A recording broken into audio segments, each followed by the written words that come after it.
பிரேமாமா அடியனுக்கு உத்தரவு வணங்கலாம் சுவாமி. தென்னாடுடைய சிவனே போற்றி, எந்நாட்டவர்க்கும் இறைவா போற்றி, காவாய் கனகத்திரளே போற்றி, கைலை மலையானே போற்றி போற்றி. ஐயா நாளொரு துதி பாடி ஆரம்பிக்கிறாங்க. ஐயா சிவாய நம்ம திருச்சிற்றம்பலம்.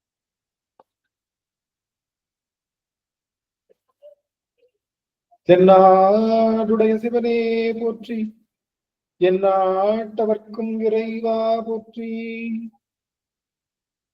புலியர்கோன்க பொழித்த புகழியர்கோன்களல் போற்றி, ஆடி விசை கல்விதப்பில் அணைந்த பிரான் நடி போற்றி, வாழி திருநாவடு வன் தொண்டர் பதம் போற்றி, ஊழிமணி திருவாதமூரல் திருத்தாள் போற்றி, ஊழிமணி திருவாதமூரல் திருத்தாள் போற்றி. ஆடல் வல்லான் சொக்கநாதருடைய திருவருளும் அங்கேற்கண்ணி மீனாட்சியுடைய திருவருளும் மாணிக்க வாசருடைய குருவருளும் ஒன்றாக சேர்த்து இந்த திருவாசக சிந்தனை அமர்வு என்ற நிலைக்களத்தை நமக்கு பரிசாக தந்திருக்கின்றது. அப்பேற்பட்ட குருவருளையும் திருவருளையும் அடியேன் மனம் மொழி மெய்களினாலே வழிபாடு செய்கின்றேன்.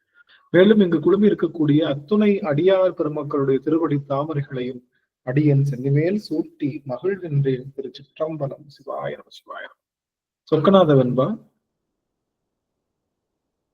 என்ன வினை நாயேற்கிருக்குதோ இக்காயத்தென்ன வினை நின்றால் இயற்றுமோ, என்ன வினை வந்திடுமோ என்றறியே, வந்தாலும் நின் அருளே தந்திடுவாய் சொக்கநாத சொக்கநாதா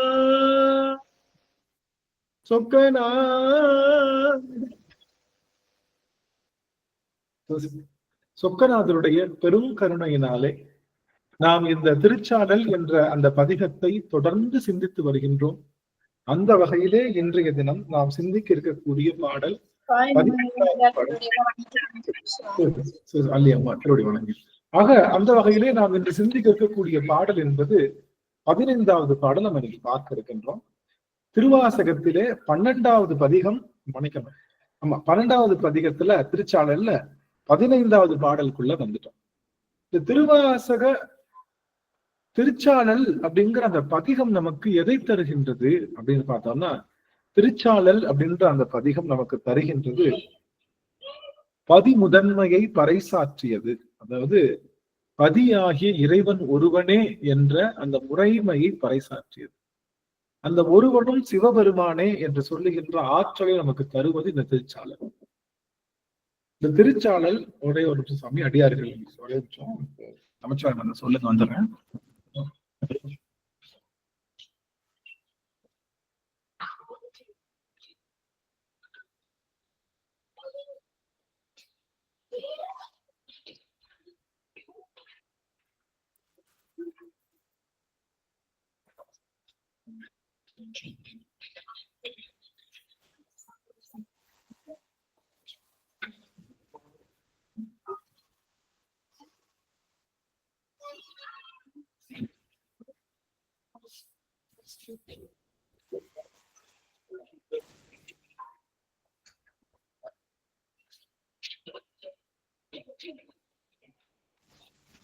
மன்னிக்கணும் நினைச்சோம். ஆக இந்த திருச்சாடல் அப்படிங்கிற இந்த பதிகம் நமக்கு தருகின்ற பெரும் செய்தி, பதியாகிய சிவபெருமான் ஒருவனே அப்படின்ற அந்த செய்தியை நமக்கு மிக தெளிவாக சொல்லி தருது.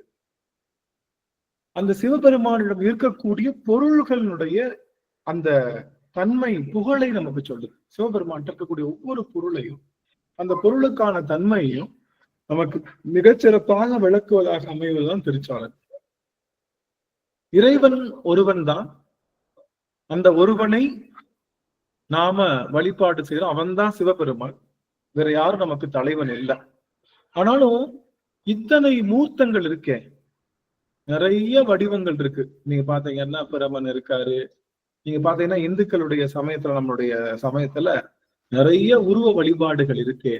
ஆனா இறைவன் ஒருவன்னு சொல்றீங்களே, ஆனா நிறைய உருவங்கள் இருக்கு அப்படின்னா, இந்த ஆன்மாவினுடைய பக்குவத்துக்கு ஏற்றாறு போல அந்த உருவ சமைப்புகள் இருக்கு. நீங்க பாத்தீங்கன்னா ஒரு ஹோட்டல்ல வெறும் தயிர் சாதம் மட்டும் இருந்ததுன்னு வச்சுக்கோங்க, வெறும் தயிர் சாதம் தான் அப்படின்னா, வர்றவங்களுக்கு சில பேருக்கு தயிர் சாதம் பிடிக்கும், சில பேருக்கு பிடிக்காது. ஆனா மல்டி வெரைட்டி இருக்கு, நீங்க என்ன வேணாலும் சாப்பிடலாம். அப்படின்னா யார் யாருக்கு என்ன பக்குமோ, குழந்தைக்கு தயிர் சாதம் ஊட்டுவோம், கொஞ்சம் பெரியவங்களுக்கு இட்லி ஊட்டுவோம், அப்புறம் இன்னும் கொஞ்சம் பெரியவங்க வெஜிடபிள் பிரியாணி சாப்பிடலாம், பெசிபிளாபாத் சாப்பிடலாம். சில பேருக்கு உளுந்த வடை பிடிக்கும், சில பேருக்கு அந்த அந்த பூரி பிடிக்கும். அந்த மாதிரி அவங்க உங்களுடைய, ஆனா எது சாப்பிட்டாலும் உள்ள போற விட்டமின் ஒண்ணுதானே. உள்ள போறக்கூடிய அந்த அந்த கேலரிஸ்ன்னு சொல்லுவாங்க இல்லையா, உணவினுடைய கேலரிஸ் அது ஒண்ணுதான். அது போல எத்தனை நம்மளுடைய சிவப்பிறவி எத்தனை வடிவங்கள் இருந்தாலும் எல்லா வடிவத்திலையும் இருக்கக்கூடிய சிவம் தான் ஆற்றல் தருது. எல்லா வடிவத்திலும் இருக்கக்கூடிய சிவம் தான் நமக்கு ஆற்றல் தருது அப்படிங்கிற ஒரு பெரும் செய்தியை நம்ம ஞாபகம் வச்சுக்கணும். சிவத்துக்கிட்ட இருக்கக்கூடிய ஒவ்வொரு பொருளும் நமக்கு அவன்தான் தலைவன்னு சொல்லுது. சிவத்துக்கிட்ட இருக்கக்கூடிய ஒவ்வொரு பொருளும் அவன்தான் நமக்கு தலைவன் அப்படின்னு சொல்லுகின்ற ஆற்றல். இப்போ நம்ம பார்க்க இருக்கக்கூடிய முதல்ல பார்த்தோம், இறைவன் ஏன் வெந்நீர் பூசுறாரு அப்படின்னு பார்த்தா, இறைவன் எதுக்காக திருவெண்ணீர் பூசுறாரு அப்படின்னா, இந்த உலகமே அப்படியே ஒடுங்கி உலகமே சுடுகாடாக இருக்கும் போது அந்த பொடி அவன் மேல அப்படியே விழுவும். அதுதான் அது திருநீராக நம்ம சொல்றோம். ஆக அவன் வேலியிலே உள்ள திருநீர் என்பது உலகம் அனைத்தும் பொடியானாலும், உலகம் அனைத்தும் திருநீற்று பொடியா மாறினாலும் அவன் மாற மாட்டான், அவன் அழிய மாட்டான், அவன் என்றும் நிரந்தரமானவன் சொல்லுவதுதான் இறைவன் திருமேனியில் இருக்கக்கூடிய அந்த திருநீற்றை சொல்லு. நம்ம திருமேனியில் இருக்கிற திருநீர் என்ன சொல்லுது? இறைவன் அழிய மாட்டான், ஆனா உலகம் அழியும், ஆனா சிவபெருமான் அழிய மாட்டான். அது போல நாம இந்த உடல் அழியும், உடலை தாங்கி இருக்கக்கூடிய இந்த ஆன்மா அழியாது. இந்த உடல் ஒரு நாள் திருநீர் மாதிரி ஆயிடும், இந்த உடல் ஒரு நாள் திருநீர் மாதிரி ஆயிடும், ஆனா உள்ள இருக்கக்கூடிய ஆன்மா திருநீர் ஆகாது. அது என்றும் நிலைத்திருக்கக்கூடியது. அதை நீ பாரு அப்படின்னு சொல்வதாக, அகக்கண்ல பார்க்கணுன்றதுக்காக தான் புறத்த திரிபுரண்டமாக நம்ம திருநீற்று அணியிறோம். ரெண்டாவது கேட்கிறாரு, கோவணம் ஏன் அணிஞ்சிருக்கான்? சிவபெருமான் கோவணம் ஏன் அணிஞ்சிருக்கான்?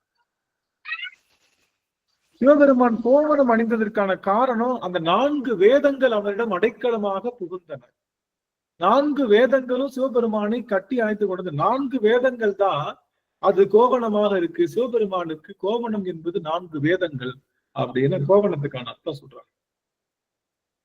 இவன் கோவில் சுடுகாடாக இருக்கின்றானே, இவனுக்கு தாயும் இல்லை தந்தையும் இல்லை, அனாதையா இருக்கானே அப்படின்னு சொல்லி கேட்கிறப்போ, ஏன்னா இந்த திரும்பவும் அதே தான் சொல்லுது, இந்த உலகம் அனைத்தும் சுடுகாடு அப்படின்னா என்ன அர்த்தம்னா, உயிர்களற்ற இடம் பேரு சுடுகாடுன்னு சொல்லுவோம். உயிர்களற்ற இடம், அதாவது உடல் மட்டும் கிடந்தா அது பேரு சுடுகாடு. இந்த உலகம் ஒரு இன்னைக்கெல்லாம் நம்ம என்ன ஆகுது அப்படின்னா, நீங்க கவனிங்க, ஊழி சங்காரம்னு அர்த்தம். ஊழி சங்காரம்னா என்ன அர்த்தம்னா, இன்னைக்கு பாத்தீங்கன்னா கொஞ்சம் ஒரு சின்ன, ஒவ்வொருத்தவங்களுக்கும் ஒரு நாள் பெருமான் முக்தி கொடுத்திருப்பார். இங்க இறந்து போவாங்க பாத்தீங்கன்னா, எல்லாரும் ஒரே நேரத்துல இறந்து போறோம். ஒரு நிலநடுக்கம் வந்துச்சுன்னு வச்சுக்கோங்க, ஒரே நேரத்துல போயிடும். ஒரு தண்ணி வெள்ளம் அடிச்சிட்டு வச்சுக்கோங்க, ஒரே நேரத்துல போயிடும். இப்படி ஒரே நேரத்துல போறதுக்கு பேரு ஊழிக்காலம்னு சொல்லுவோம். மொத்த உலகத்துல இருக்கக்கூடிய அத்தனை உயிர்களும் ஒரே நேரத்துல தன்னுடைய உயிரை நீத்து கொண்டு உடல் எடுத்துக் கொள்ளக்கூடிய, உடல் மட்டும் வச்சுக்கக்கூடிய அந்த காலத்துக்கு பேரு ஊழிக்காலம். தினமும் ஊழிக்காலம் நடக்குது. நமக்கு என்ன, தூங்க போறோம்ல, அது ஊழிக்காலம் தான். தினமும் எல்லாரும் தானே தூங்குறோம், எல்லாரும் தானே தூங்குறோம். இடைய மாதிரி ஆகாவளிலாம் தூங்காம நைட்டு கொஞ்சம் லேட்டா முடிச்சிருக்கிற ஆளுங்க நாங்கெல்லாம். அதனால எல்லாரும் தூங்குறோம் அப்படின்றப்ப அதுவும் ஒளிக்காலம். தினமும் அதுவும் ஒரு ஊழி. அது சிற்றூழின்னு, சிற்றூழி. ஏன்னா டெய்லி தூங்குறோம் இல்லையா, அது பேரு சிற்றூழி. எல்லாரையும் நெருப்பாலையோ அல்லது நிலத்தாலையோ ஏதோ ஒரு பஞ்சபூதத்தினால பெருமான் அந்த உயிர்கள் எடுப்பார், மொத்தமா எடுப்பார். அந்த மொத்தமா எடுக்கக்கூடிய காலம் ஊழிக்காலம். அந்த ஊழி காலத்துல அது பேரு எல்லா உயிர்களும் உடலற்று, உடல் எல்லாம் அப்படி தனித்தனியா கிடக்கும். எல்லாத்தையும் அந்த எல்லாம் உடல் கிடக்கிற பேர் சுடுகாடு. இந்த உலகமே சுடுகாடா இருக்கிறப்போ அவன் ஒருத்தன் தான் நிற்பான். அதனால அவனுக்கு கோவில் சுடுகாடு. அவனுடைய கொல்பொழித்தோல் நல்லாடை அவனுக்கு தாயுமிழி தந்தைமிழி என்பது குறை அல்ல. தாயுமிழி தந்தைமிழி, எந்த தாய் வயிற்றிலையும் பிறவாதவன் என்பதனால அவன்தான் தலைவன் சொல்லி 3வது பாட்டுக்கு பொருள் சொன்னாங்க. அயனை அனங்கனை அந்தகனை சந்திரனை பயனங்கள் மாயா வடு செய்தான் காணேடி. எல்லாத்தையும் அடிச்சானே. அயன் அடிச்சான், அனங்கன் அடிச்சான், அந்தகன் அடிச்சான், சந்திரன் அடிச்சான், எல்லாத்தையும் அடிச்சானே. இப்படி கூட இருக்கிறவனே அடிச்சா நல்லா இருக்குமான்னு கேட்கும் போது எல்லாற்றையும் அவன் அடிச்சதுனால அவங்களுக்கு என்னதான் வந்துதான், ஜெயம்தான் வந்துச்சான். அயன் என்று சொல்லுகின்ற பிரம்மனுடைய தலையை கொய்தார், பிச்சை எடுத்தார். எதுக்காக பிரம்மன் தலையை பிச்சை எடுத்தாரு? கரெக்டா சொல்லுங்க யாராச்சும். எதுக்காக பிரம்மன் தலையை பிச்சை எடுத்தாரு? ஆணவத்தினால. அவனுக்கு 5 தலை இருக்கு அப்படின்னு சொல்லி ஆணவத்தினால இருந்தான். நான் தான், எனக்கும் சிவனுக்கு இருக்கிற மாதிரி எனக்கு 5 தலை இருக்கு அப்படின்னு சொன்னதுனால ஆணவத்தினால பெருமான் என்ன பண்ணு அந்த ஒரு தலையை கிள்ளி எடுத்துட்டாரு. அருமை அருமை. நான் கேட்கிற கேள்வி, இவன் என்ன மாதிரியே சிவபெருமானுக்கு 5 தலை, எனக்கும் 5 தலை, அவனுக்கும் 5 தலை அப்படின்றனால சிவபெருமான் ஒரு தலை குறைக்கிறதுக்காக பிச்சை எடுத்தாரா? நான் கேட்கிறேன். அதுக்காக என்னை விட நீ கம்மி, என்னை விட நீ கம்மி, நான் எனக்கு 5 தலை, உனக்கு 4 தலை இருக்கணும். ஐயா சிவாய் நம்ம சிவாய் நம்ம அப்படின்னு சொல்லிச்சுங்க. உலகத்தை உய்விக்க உலகத்தாருடைய ஆணவத்தையும் கர்வத்தையும் தான் வாங்கி கொண்டு உயிர்களை உய்விக்க வேண்டி அவர் பிச்சை எடுக்கிறாரு. ஐயா பிச்சை எடுக்கிறது நான் கேட்கல, தலையை கிள்ளுறது தான் கேட்கிறேன். அகங்காரம் அகங்காரம் தான் என்ற அகங்காரத்தை. சரி, ஓகே. விஜய சொல்லுங்க. ஐயா ஏதோ சொல்றாங்க. சுவாமி ஏதோ பேசுறீங்க. விஜய் ஐயா. பிரம்மா கிட்ட தாங்குறா இருந்துச்சு. சரி, நான் என்ன கேக்குறேன், 4 இடத்துக்கு பொறுத்தீங்க, இன்னொன்னு சொல்லலையே அப்படிங்கிற போது அந்த ஆணவத்தினாலதான் ஒண்ணு இருக்கிறனாலதான் நீ ஆணவம் பேசுறேன்னு கிளியறாரு. அதுதான் சொல்ல வரும். எல்லாரும் என்ன நினைக்கிறோம்னா, சிவபெருமானுக்கு 5 தலை இருக்கு, பிரம்மனுக்கு 5 தலை யாரு படைச்சு கொடுத்தா? அவனா படைச்சுக்கிட்டானா? யாரு படைச்சு கொடுத்தா? சிவபெருமான் தான் படைச்சு கொடுத்தாரு. சிவபெருமான் படைச்சு கொடுத்தாரு. அவரே அவர் தலையை பிப்பாரா? அவரே அவர் தலையை என்னை விட கம்மியா இருக்கணும்னு சொல்லி அவருக்கு நல்லா தெரிஞ்சுதான் 5 தலை வச்சார். யாருக்கு? இவனுக்கும் யாரு பிரம்மனுக்கும் 5 தலை இருக்கணும். ஆக்சுவலி சிவபெருமானுக்கு 5 தலை கிடையாது, தெரியும்ல? சிவபெருமானுக்கு 5 தலை கிடையாது. சிவபெருமானுக்கு 6 தலை. சிவபெருமானுக்கு 6 தலை. எப்படி நாம நினைக்கிற மாதிரி எப்படி இருக்காது தலை? இப்படி ஒண்ணு வரிசையா வைக்கிறாங்கல்ல, இப்படி எல்லாம் இருக்காது. 4 புறங்களும் 4 தலை. மேல் நோக்கிய ஒரு தலை, கீழ் நோக்கிய ஒரு தலை, ஆக மொத்தம் 6 தலை. யாரு? கீழ் நோக்கிய தலை கழுத்துக்குள்ளேயே விழுந்துரும். கழுத்துக்குள்ளே இருக்கிறதுனால பார்த்தா தெரியாது. கீழ் நோக்கிய தலை உள்ளுக்குள்ளேயே விழுந்துரும். அது உள்ளுக்குள்ளேயே கீழே இருக்கும். இங்க அப்படி சாமியோடைய தலை எப்படி இருக்கும்னா, தீபம் இருக்குல்ல, தீபத்துக்கு எத்தனை பக்கம் இருக்கும்? இந்த பாத்தீங்கன்னா 1 2 3 4 மேல 1 கீழே 1 அப்படி அடைச்ச மாதிரி இருக்குது இல்லையா? ஒரு மலர் கூடு அடைச்ச மாதிரி. அப்படிதான் சிவபெருமானுடைய தலை இருக்கும். அவனுக்கு 6 தலை. அதனால இவருக்கு 5 தலை இருக்கிறதுனால அவனுக்கு ஒன்றும் பிரச்சனை இல்லை. ஆனா என்னன்னா, பிரெயின் டியூமர் வந்துருச்சுன்னு வச்சுக்கோங்க, ஒரு இடத்துல பிரெயின் டியூமர் வந்துருச்சுன்னு வச்சுக்கோங்க, என்ன பண்ணும்? அந்த இடத்த உடனே கட் பண்ணி எடுத்துடணும். சப்போஸ் கட் பண்ணி எடுக்கலன்னா என்ன ஆகும்? டியூமர் பரவி எல்லா இடத்தையும் கெட்டு போக வச்சிரும். அதனால அது மாதிரி அவனுடைய 5 தலைகள்ல ஒரு தலைக்கு என்ன வந்ததுன்னா, நாமளும் சிவபெருமான் மாதிரி ஒண்ணுதான் என்ற ஆணவம் வந்த உடனே அந்த தலையை பிச்சுட்டாரு. எதுக்காகன்னா, அந்த ஆணவம் மித்த தலைகளுக்கும் பரவிடக்கூடாது. பரவனா என்ன ஆயிடும்? மித்த தலையும் கெட்டு போயிடும். அதனால டாக்டர் ஆபரேட் பண்ற மாதிரி இந்த பையனுக்கு இந்த கட்டியை விட்டுட்டோம்னா எல்லாத்துக்கும் பரவிருன்னு சொல்லிட்டு டாக்டரேட் ஆபரேட் பண்ற மாதிரி சாமி அந்த 5வது தலையை கிள்ளினாரே தவிர, எனக்கு 5 தலை இருக்கு, இவனுக்கு ஒரு தலையை கிள்ளிட்டா இவன் 4 தலை ஆயிடுவான் அப்படின்னு சொல்லலாம். ஏன்னா நல்லா கவனிக்கணும். ஏன்னா சிவபெருமானுடைய உழைப்பு எதுக்காக? சிவபெருமான் ஏன் உழைக்கிறான்? முக்கியமான செய்தி. எல்லாரும் எங்க இருந்தாலும் பாருங்க, எல்லாரும் வாருங்கள் சுவாமி, எல்லாரும் எங்க இருந்தாலும் பாருங்க. அமைச்சர் எங்க இருந்தாலும் வரணும். சிவபெருமான் பிரம்மனுடைய தலை 5 தலை, ஒரே ஒரு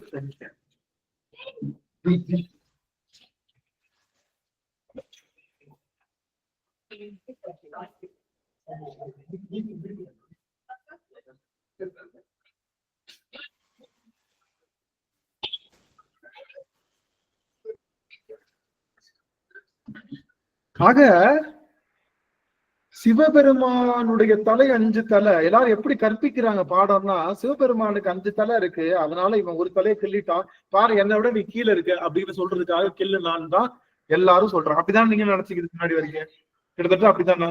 அதனாலதான் அவனை விட கம்மியா இருக்கணும். இல்ல, சிவபெருமான் உழைக்கிறான்னா சிவபெருமான் ஆடிட்டு இருக்கானா இல்லையா? ஆடிட்டு இருக்கான்ல, ஆடுறானா இல்லையா? ஆடிட்டு இருக்காருங்க, ஆடிட்டு இருக்காரு. நள்ளிருளில் நட்டம் பயின்றாடும் நாதனே. நம்ம தூங்குனாலும் அவன் ஆடிட்டு இருக்கான். அவன் ஆடுறதுனால எப்படி ஆடுறான்? அவன் ஆடுகின்ற ஆட்டத்துக்கு பேரு திருவிளையாடல்னு பேரு. அதுக்கு பேர் என்னது?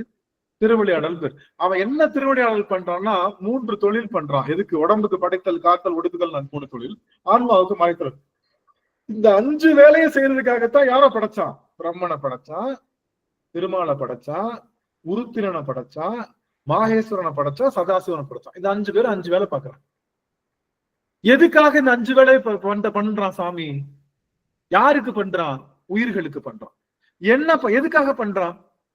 ஏன் இந்த 5 தொழிலையும் அவன் பார்க்கணும்? ஏன் படைக்கணும், காக்கணும், அருளன்ற தொழிலை செஞ்சு என்ன பண்ற மாதிரி அவனுக்கு உத்தேசம். சாமி என்ன பண்ணலாம்னு உத்தேசம். சாமி நம்மள என்ன பண்ணலாம்னு உத்தேசம். சாமிக்கு என்ன உத்தேசம்? சாமி என்ன நினைச்சிருக்காரு? எல்லா உயிர்களும் அவர் சிவமாக மாறுவதற்கு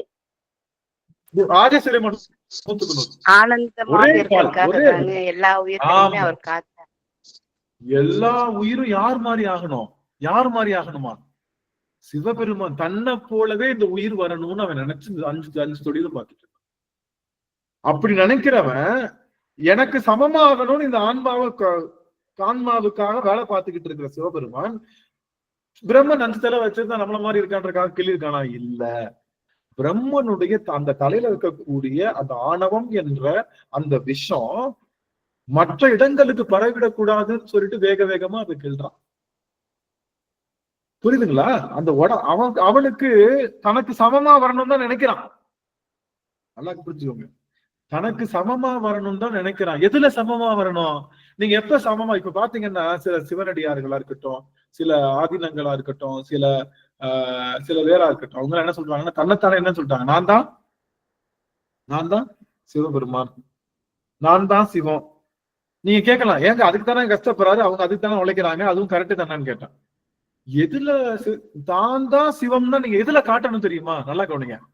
சிவபெருமான்னு சொல்லி நீங்களும் சிவம் ஆகலாம். உங்களுக்கு எளிமையான வழி சொல்லித்தரவா? நீங்களும் சிவம் ஆகலாம்.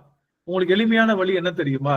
நீங்க சிவன் போல சடாபாரம் தரிச்சாலோ, சிவன் மாதிரி ஒரு பிளாஸ்டிக்ல ஒரு ஒரு அந்த பிறை நிலவை போய் கிளிப்பு போட்டு குத்திக்கிட்டாலோ, இல்ல புளித்தோலை போய் வாங்கி கஷ்டப்பட்டு கட்டிக்கிட்டாலோ, கால்ல சிலம்பு போட்டுக்கிட்டாலோ, இல்ல பெருமான் மாதிரி கையில சூலம் வச்சுக்கிட்டாலோ சிவம் கிடையாது. அது பேரு சாரூபம் தான். அது சிவம் கிடையாது. அது சாரூபம், சிவனுடைய வடிவம். அது வேஷம் போட்டுக்கலாம். யாருனாலும் காசு கொடுத்தா டிராமா ஆர்டிஸ்ட் மாதிரி வேஷம் போட்டுக்கலாம். ஆனா சிவனுக்குள்ள இருக்குது என்னது? சிவனுக்குள்ள இருக்குது என்னது? அன்பு, கருணை, அன்பு. எப்படிப்பட்ட கருணை சிவன் கிட்ட இருக்குது? எப்படிப்பட்ட கருணை? எப்படிப்பட்ட கருணை? பெரும் கருணை. பெருங்கருணை. எதிர்பார்ப்பில்லாத கருணை. அல்லியம்மா என்ன சொன்னாங்க? எதிர்பார்ப்பில்லாத கருணை. எதிர்பார்ப்பு. அல்லியம்மா என்ன சொன்னாங்க?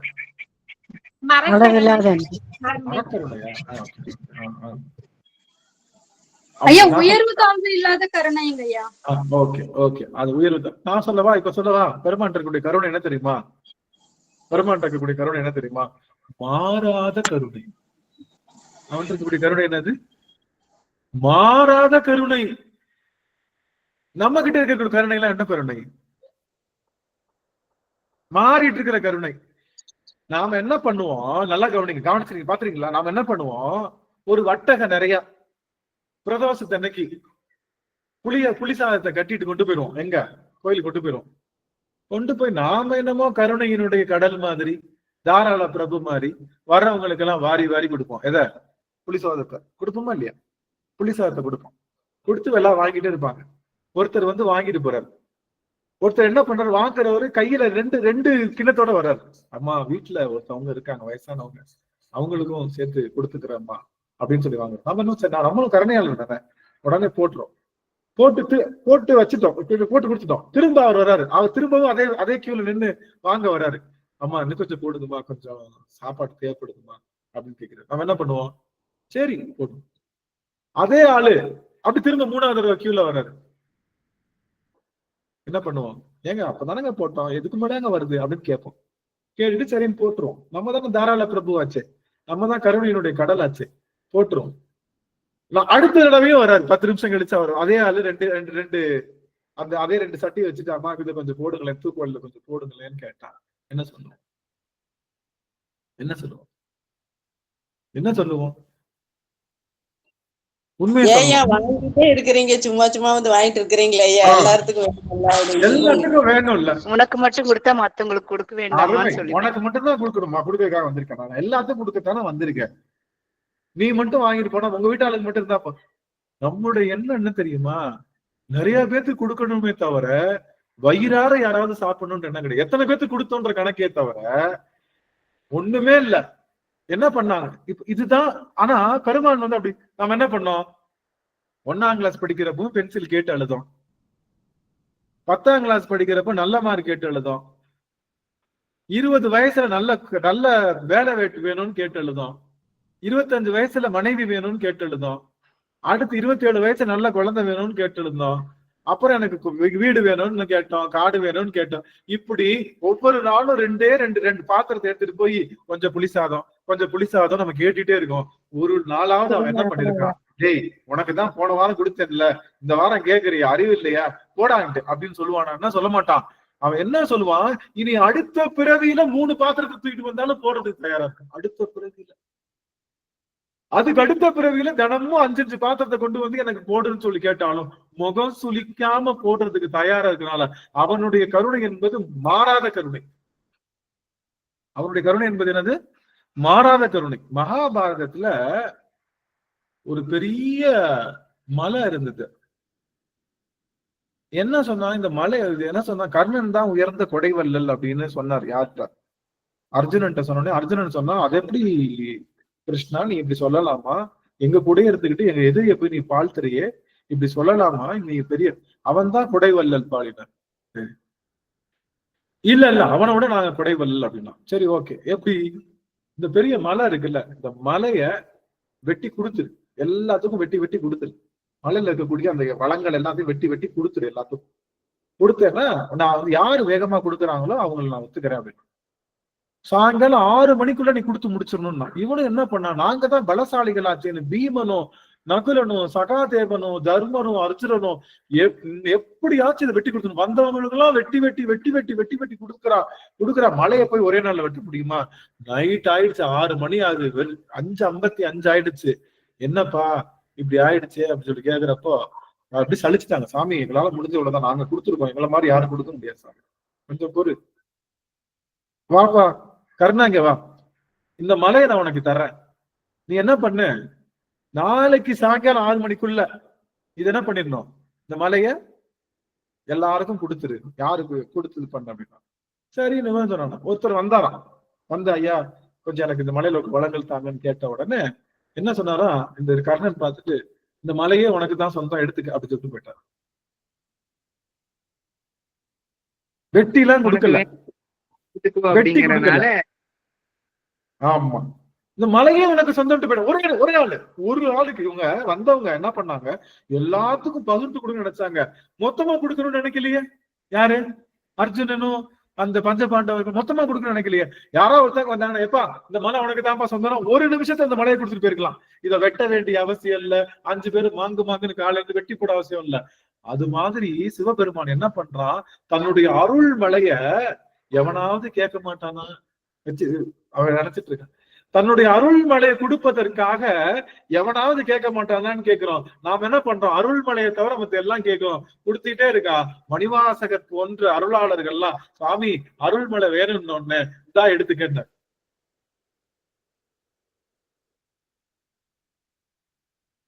ஈசனடி போற்றி எந்தையடி போற்றி தேசனடி போற்றி சிவன் சேவடி போற்றி நேயத்தே நின்ற நிமலனடி போற்றி மாய பிறப்பருக்கும் மன்னனடி போற்றி, சீரார் பெருந்துரை நம் தேவனடி போற்றி, ஆராத இன்பம் அருளும் மலை போற்றி.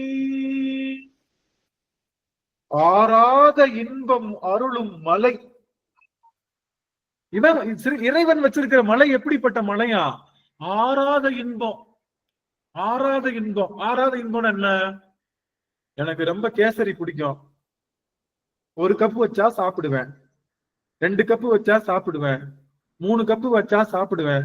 4வது கப் வைக்கிறப்ப லேசா பாப்பேன், என்ன இவங்க இப்படி பண்றாங்க. 5வது கப் வைக்க, அம்மா பசி ஆறிடுச்சுமா, என்னை விட்டுருங்கம்மா அப்படின்னு. எனக்கு சினிமா பார்க்க ரொம்ப பிடிக்கும். ஃபர்ஸ்ட் ஷோ போவேன், 2வது ஷோவும் போவேன், 3வது ஷோவும் போவேன், 4வது ஷோவும் போவேன். 5வது ஷோ அப்ப எப்ப சாமி சினிமாவே எனக்கு வேணாம், நான் விட்டுருங்கப்பா. பேசுனா ரொம்ப பிடிக்கும், 1 மணி நேரம் பேசுவேன், 2 மணி நேரம் பேசுவேன், பேசிக்கிட்டே இருக்கப்ப எப்ப முடியல பண்ணிட்டு. அப்போ நம்ம இன்பம் எல்லாம் ஆறுற இன்பம். நம்ம இன்பம் என்ன ஆகும்? ஆறி போற இன்பம். ஆனா ஆறாத இன்பம் என்று சொல்லுகின்ற அந்த முக்திக்கு பேரு ஆறாத இன்பம். முக்திக்கு பேர் என்னது? இறைவன் வழங்குகின்ற முக்தி இருக்கு இல்லையா, அது பேரு ஆறாத இன்பம்னு அர்த்தம். முக்திக்கு இன்னொரு பேரு ஆறாத இன்பம். ஆறாது, அது அப்படியே அனுபவிச்சுக்கிட்டே இருப்போம். அனுபவிக்க அனுபவிக்க ஆறாம போய்கிட்டே இருக்கக்கூடிய இன்பம் அந்த ஆறாத இன்பத்தை அருள்கின்ற மழையாக இருக்கான சாமி. அந்த மழையாக இருக்கக்கூடிய, அப்போ இறைவன் எப்படிப்பட்டவன்னா கருணை, அவன்கிட்ட இருக்கக்கூடிய கருணை எப்படிப்பட்ட கருணைன்னா மாறாத கருணை. மாறாத கருணை. ஃப்ரெண்டு கேட்பான், ஐயோ எனக்கு ரொம்ப கஷ்டமா இருக்கு, ஒரு 10,000 ரூபாய் போட்டு விடுறா அப்படின்னா 10,000 இந்த மாசம் போடுவோம். அடுத்த மாசம் கேட்ட என்ன பண்ணுவோம்?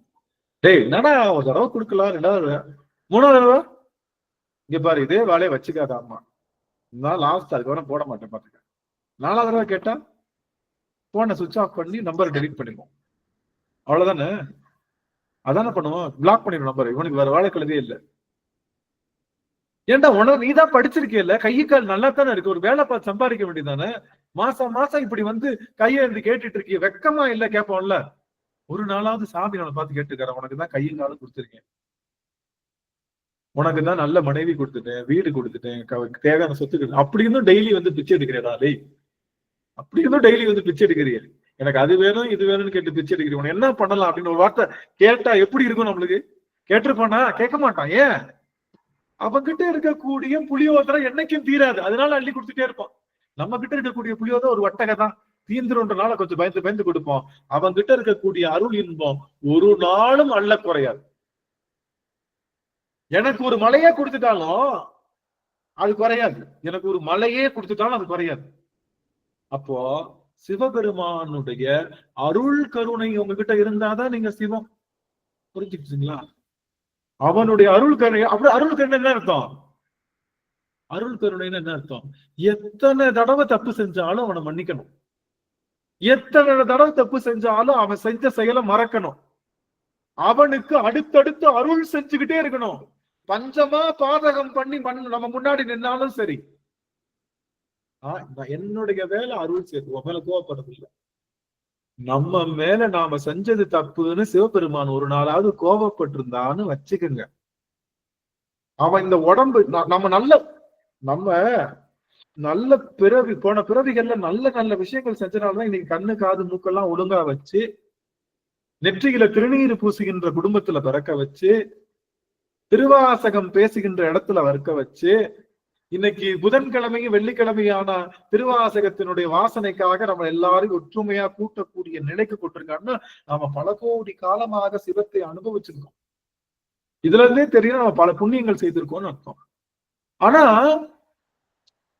ஆனா நாம எப்படி இருக்கோம்னா, நம்மளுடைய கருணை எப்படி இருக்குன்னா, 1 தடவை செய்வோம், 2 தடவை செய்வோம், 3 தடவை கூட செய்வோம், 30 தடவையும் செய்வோமா? நம்மளால 10 தடவை கூட செய்ய முடியாது கருணை.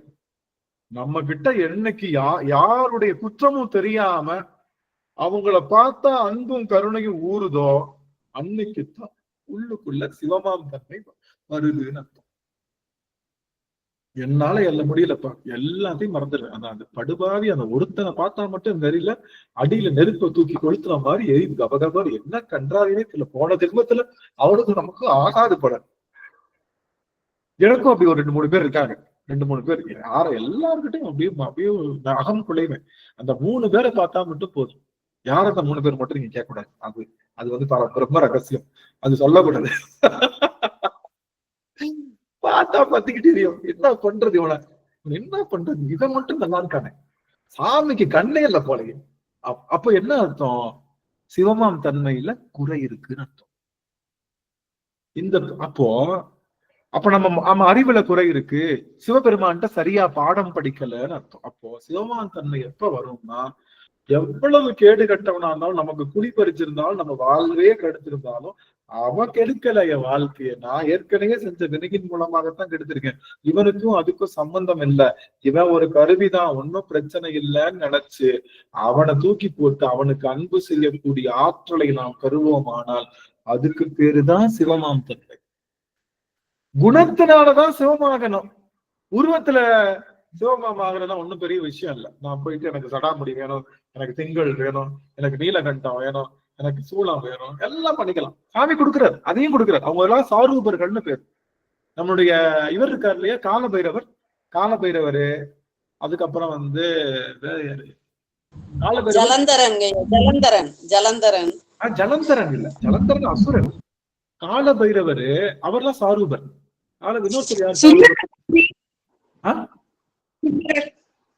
சுந்தரர் எடுத்துக்கலாம். அதுக்கப்புறம் வீரபத்திரர்கள் 2 பேர், அக்னி வீரபத்திர, அகோர. அவங்களுக்கு எல்லாம் பெருமான் மாதிரியே பிறை இருக்கும், சடை இருக்கும், எல்லாமே இருக்கும். ஒரு நிமிஷம் சாமி.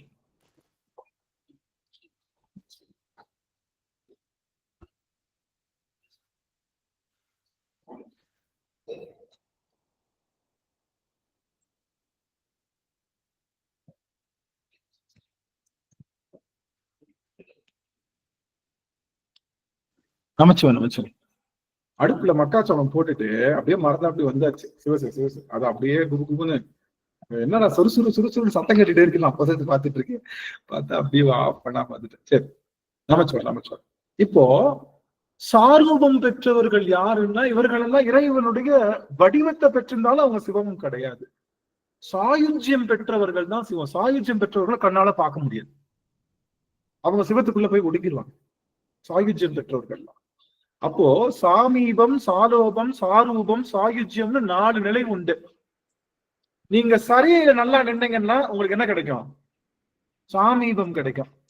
கிரியில நல்லா நிக்கிறீங்க, உங்களுக்கு என்ன கிடைக்கும்? அதுக்கு பரிசா உங்களுக்கு சாலோபம் கிடைக்கும். யோகத்துல நல்லா நிக்கிறீங்க, சாரூபமே கிடைக்கும். ஞானத்துல நிக்கிறீங்க, உங்களுக்கு சாயுஜ்யம் கிடைக்கும். இது 4 நிலைக்கும் 4 பரிசு தான். 4 படிக்கும் 4 பரிசு சாமி கொடுத்திருக்காரு. சாமீபம், சாலோபம்,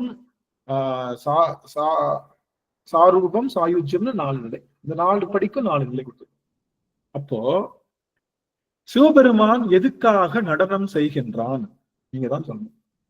சிவபெருமானுடைய நடனம் எதற்காக?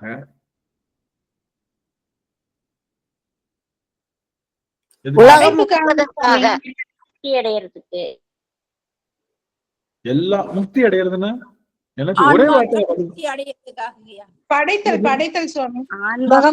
செய்வதற்காக, ஐந்தொழில்கள் செய்வதற்காக நடனம் ஆடுறது. ஆன்மாக்கள் பிறவா நிலை அடைகிறது, முக்தி அடைகிறது, உய்வு பெறுறது, இது எல்லாத்தையும் சேர்த்து ஒரு உலகம் இயங்குவதற்காக. உலகம் இயங்கணும். ஐயா பிறந்துட்டோம்லங்க ஐயா, ஒரு அடிய போய் சேரணும்லங்க ஐயா. சரி, பிறந்துட்டா சேரணும். இதுக்காக ஆடுறேன். தன்னுடைய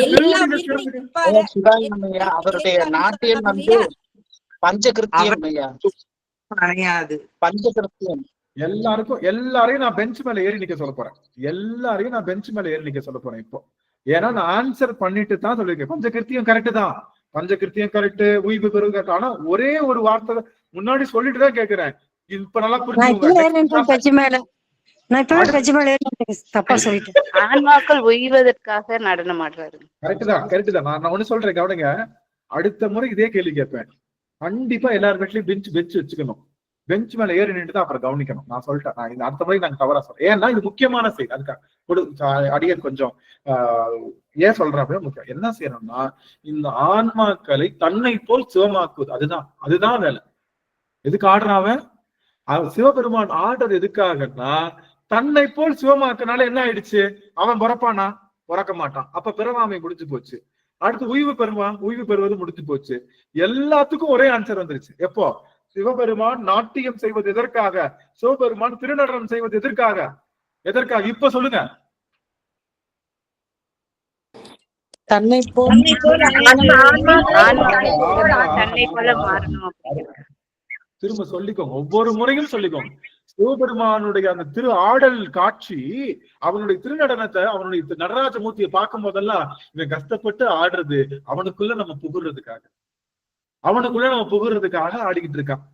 அப்படி நினைச்சுக்கிட்டா நீங்க புகுறவங்க. படைக்கிறான், கிருத்தியம் பண்றான், நமக்கு உய்வு பெற வைக்கிறான், பிறவாமை பெறான், உலகத்தையே இயக்கணும். உலகத்தை இயக்கினா ஆன்மாவுக்கு கொஞ்சம் ஞானம் பெற்று ஆன்மா அதுல அறிவு பெற்று எங்க போகும் திரும்ப. அப்ப அவனுடைய திருநடனம் பாக்குறப்பெல்லாம் நீங்க என்ன தோணணும்? இவன் என்ன பண்றான்? தன்ன மாதிரி ஆக்கணும். ரெண்டு பசங்க, ஒரு கதை சொல்லுவோமா? எல்லாரும் முடிஞ்சா வாங்க. ரெண்டு பசங்க வீட்டுல இருந்து ஓடி வந்துட்டாங்க. ஏதாச்சும் வீட்டுல குடிக்கல, ஓடி வந்துட்டாங்க. ரயில் ஏறி வந்தாச்சு. இறங்கிட்டா மெட்ராஸ். ஒன்னும் தெரியல. ஐயோ என்னடா பண்றதுன்னு யோசிக்கிறாங்க. அப்பன்னு பார்த்துட்டு ரெண்டு பேரும் ஒரு இதுல வேலை பாக்குறாங்க. ஒரு ஒரு காஃபி கடையில சும்மா டம்ளர் கலர் வேலை தான் கிடைக்கும். வேற என்ன பண்றது? வேலை பாக்குறாங்க. வேலை பார்த்துட்டு இருக்கிறப்போ ஒருத்தர் வர்றாரு. ஒருத்தர் அந்த பையன்கிட்ட ரெண்டு பையன்களை கேட்கிறாரு. ஒரு பையனை, தம்பி ரெண்டு பேரும் என் கூட நீங்க வரீங்களா அப்படின்னு சொல்லி கேட்கிறாரு. கேட்ட உடனே அவர் இங்க என்ன சொல்றாங்க, அந்த பையன் ஒரு பையன் நான் வரலங்க, நான் இங்கேயே இருந்துக்கிறேன்னா, இன்னொரு பையன் வரேன்னு சொல்லி போயிட்டான். கூட்டிட்டு போயிட்டார். 20 வருஷம் கழிச்சு திரும்ப வர்றாரு. வந்தா ஒரு கார்ல ஒருத்தர் இறங்குறான். பார்த்தா நல்லா பலபலன்னு சட்டை, கையில பார்த்தா அப்படியே வாட்ச், கோல்டு செயின், 10 சட்டை போட்டு இறங்குறான். இந்த பையன் அந்த ஹோட்டல்ல டீ மாஸ்டரா வேலை பார்த்துட்டு இருக்கான். வாங்க என்ன வேணும், சாப்பிடுறீங்களாங்கன்னு எல்லாம் நல்லா ஸ்ட்ராங்கா ஒரு டீ போட்டுப்பா அப்படிங்கிறாரு. போடலாங்கன்னு போட்டு போறோம். எனக்கு தெரியல யாரும் கேட்கறான். யாரு தெரியல எனக்கு. ஏன் ஞாபகம் இருக்கா? நாம 2 ஊர்ல இருந்து வந்தோமே, என் ஃப்ரெண்டுடா நீயாடா, எப்படிடா இருக்க, நல்லா இருக்கான்னு சொல்லி பேசுறப்போ, என்னடா ஆலயம் மாறிட்ட, எப்படி இருக்க, என்னை கூட்டு போனான்ல ஒரு எஜமானா. அவன் என்ன பண்ணா, எனக்கு வேலை கொடுத்து நான் கொஞ்சம் கொஞ்சமா கத்துக்க கடைசியில அதை எனக்கு பார்ட்னர் ஆக்கி, இப்ப என்ன பண்ணிட்டான், என்னுடைய ஷேர் ஹோல்டரா மாத்த, நானும் அந்த கம்பெனில இப்ப எஜமானு, என்னை மாத்திட்டான்டா அப்படின்னு சொன்னான். அப்படியாடா? நான் நினைச்சேன், நான் இது கழுவிட்டு இருந்தேன்ல, கிளாஸ் கழுவிட்டு இருந்தேன், என்னை டீ மாஸ்டரா மாத்திட்டானேன்னு சந்தோஷப்பட்டேன். பரவாயில்ல, இவ்வளவு நாள் கிளாஸ் கழுவின டீ மாஸ்டர், பட் உங்க எஜமான் பரவாயில்லடா, உன்னை எஜமானனாவே மாத்தி அழகு பார்த்திருக்கானே அப்படி எல்லாம் சொல்வது போல, மற்றைய கடவுளர்கள் கிளாஸ் டம்ளர் கழுவுற நம்மள டீ ஆக்கத்தான் வைக்கும். ஆனா சிவம் ஒருவன் தான் நம்மள அவனுக்கு சமமா இருக்கக்கூடிய ஆற்றலுடைய ஒருவனா மாத்தி தன்னையும் சிவமாக்கக்கூடிய ஆற்றல் சிவபெருமான் ஒருவனுக்கு தான். அதனால சிவத்தை தவிர வேற யாரையும் தயவு செய்து பிடிச்சிடாதீங்க. பிடிச்சீங்கன்னா உங்களுக்கு உயர்வு கிடைக்கிற மாதிரி தெரியும். ஆனா சிவத்தை பெற்று உயர்வு பெற்றிருக்காங்க பாருங்க, அவங்க உயர்வு உங்களுக்கு என்னைக்குமே கிடைச்சது. அதனால சிவபெருமான் ஒருவனைத்தான் பற்ற வேண்டும் அப்படின்னு சொல்லி. அப்போ நல்லா தெரிஞ்சவங்க, நடராஜ திருமேனி பாக்குறப்போ நமக்குள்ள ஒரு கடமை இருக்கணும். நடராஜ திருமணி பாக்குறப்ப நமக்கு என்ன தோணணும்? அவருக்கு ட்ரெஸ் போடணும், காலில் சலங்க போடணும், அவருக்கு பெயிண்ட் அடிக்கணும், அவருக்கு அலங்காரம், இதெல்லாம் 2வது பட்சம் 3வது பட்சம். நடராஜரை பாக்குறப்போ, எப்பா சாமி எனக்காகத்தானே ஆடுற, கால் வலிக்க ஒரு நாளாவது நிக்கிறியா, நான் உன் திருவடிக்குள்ள வந்துடணும், உன்னுடைய உள்ளுக்குள்ள போய் சேர்ந்துடணும்ன்றதுக்காகத்தானே ஆடுற சாமி, நான் சேரணும்னு ஆசைப்படுறேன், முதல்ல நான் சேரணும்னு நினைக்கிறேன். உன்னை சேருவதற்கு என்ன வேணும் அப்படின்னா, என்னமோ இந்த ஆனந்தத்துவே அன்பு வேணும், கருணை வேணும்ன்றான். ஒரு நாள் ஊறுது, மறுநாள் தூந்துருது. எனக்கு ஒரு நாள் ஊறுது, மறுநாள் தூந்துருது. மாறாத அன்பு கருணைய எனக்குள்ள ஊற வச்சு இந்த மாதிரி மாத்திடு சாமி, உன்னை பாக்குறப்பயாவது எனக்கு கருணை வந்துகிட்டே இருக்கணும் அப்படின்னு சொல்லி நடராசர் பெருமானை பாக்குறப்ப ஒரு பொறுப்பு வரணும். என்ன பொறுப்பு? சிவனாக மாறணும்ன்ற. நம்ம இப்ப எல்லா தாய்மார்கள் எல்லாம் இருக்கீங்கல்ல, ஒரே ஒரு நிமிஷம் மட்டும் லைட்டா கொஞ்ச நேரம் கேள்வி கேட்டுட்டு இருந்தாங்க ஐயா. கேள்வி கேட்டுட்டாங்க ஐயா. மனித பிறப்புதான் நீங்க சொல்ற மாதிரி சிவனா மாறணும்னு சொல்லி நினைக்கிறோம். ஆனா ஒரு உயிர் இரு உயிர்லாம் என்னங்கய்யா செய்யறது? ஆமா, அவைகளுக்கும் சிவமாம் தன்மை உண்டு. நம்ம நம்மளுடைய இவர் இருக்காரு இல்லையா, நம்மளுடைய உமாபதி சிவாச்சாரியாருக்கு முன்னாடி அவங்க வீட்டுல வேலை பார்த்த ஒரு வெட்டியானுக்கும் கள்ளிக்கும் முக்தி கிடைச்சது. கள்ளி செடிக்கு முக்தி கிடைச்சது கேள்விப்பட்டிருக்கீங்க இல்லையா? நம்ம நம்ம நம்ம இது படிச்சிருக்கோம்ல, கள்ளிச்செடியும் எங்க போயிருச்சு? அது மனுஷனா மாறல. கள்ளிச்செடி டைரக்டாவே ரீச் ஆயிடுச்சு, எங்க இறைவனுடைய முக்தி பதத்துக்கு போயிடுச்சு. செடிக்கும் முக்தி உண்டு. நான் ஒண்ணு மட்டும் நினைச்சுக்கோங்க. நம்ம இப்ப பேசிட்டு இருக்கோம்ல, நான் இப்ப பேசிட்டு இருக்கேன்ல, நாம இப்ப சிவபெருமானை பத்தி பேசிட்டு இருக்கோம்ல, இப்படி பேசிட்டு இருக்கிற நேரத்துல எத்தனை ஆன்மாக்களை மட்டும் முக்தியில போயிட்டு இருக்குன்னு தெரியாது. போய்கிட்டே இருக்கு. அது புல்லு போயிட்டு இருக்கு, பூண்டு போயிட்டு இருக்கு, அது எறும்பு போயிட்டு இருக்கு. அந்தந்த ஆன்மாக்கள் உடல் எடுத்து அவங்கிட்ட போய்கிட்டே இருக்கு. இந்த நம்ம பேசிட்டு இருக்கிற நேரத்துல ஒவ்வொரு வினாடியும் பல கோடி ஆன்மாக்கள் அவனோட திருவடியில அடைஞ்சுக்கிட்டே இருக்கு. அது மனிதர்கள் மட்டும் இல்ல. ஒரு சின்ன கணக்கு மிஸ்டேக்னால அது என்னவாயிடும்? எல்லா வினையும் துகிச்சிருக்கும். ஒரே கொஞ்சம் ஒரு புள்ளி மிஸ்டேக் போயிருக்கும். அதனால சாமி போய் புல்லா பிறந்துட்டு வாங்குவாரு. புல்லா பிறந்து அப்படியே கொஞ்ச நாள் வளர்ந்து அப்படியே காஞ்சு போய் நின்னோடனே அப்படியே போய் பெருமாட்ட போய் அவ்வளவுதான். அவ்வளவுதான் அதுக்கு வினை கணக்கு. நாம புல்லு நினைச்சு மிதிச்சுட்டு போவோம். அது பெரிய மகா ஆன்மாவா இருக்கும். மகா ஆன்மாவா இருக்கும். ஒரு எறும்பு அவ்வளவுதான். அது பிறந்து அந்த வளர்ந்து அங்க இருக்கக்கூடிய சக்கரை கட்டிய சாத்தா போதும், அதனுடைய வினை கணக்கு அவ்வளவுதான் இருக்கு. எல்லா வினையும் முடிச்சிருச்சு அப்படின்னா அதுக்கு மட்டும் அனுப்பிச்சு அதை அப்படியே தூக்கிக்குவார். அதனால மனித பிறப்புக்கு மட்டும்தான் முக்தி என்பது கிடையாது. அத்தனை உயிர்களுக்கும் புல்லாய் பூடாய் புழுவாய் பல்விருகமாகி பறவையாய் பாம்பாய் அப்படி எல்லா பிறப்பும் பிறந்தளுக்கு எல்லா பிறப்புகள்லையும் எல்லாருக்கும் முக்தி உண்டு.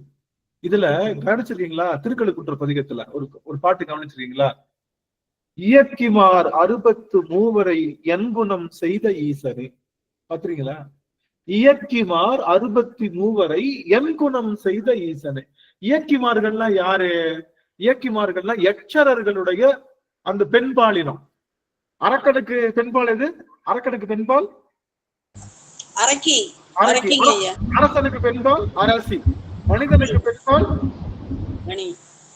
மனிதன், அது ஆணுக்கு பெண்பால் பெண், அவள் அப்படி அது மாதிரி.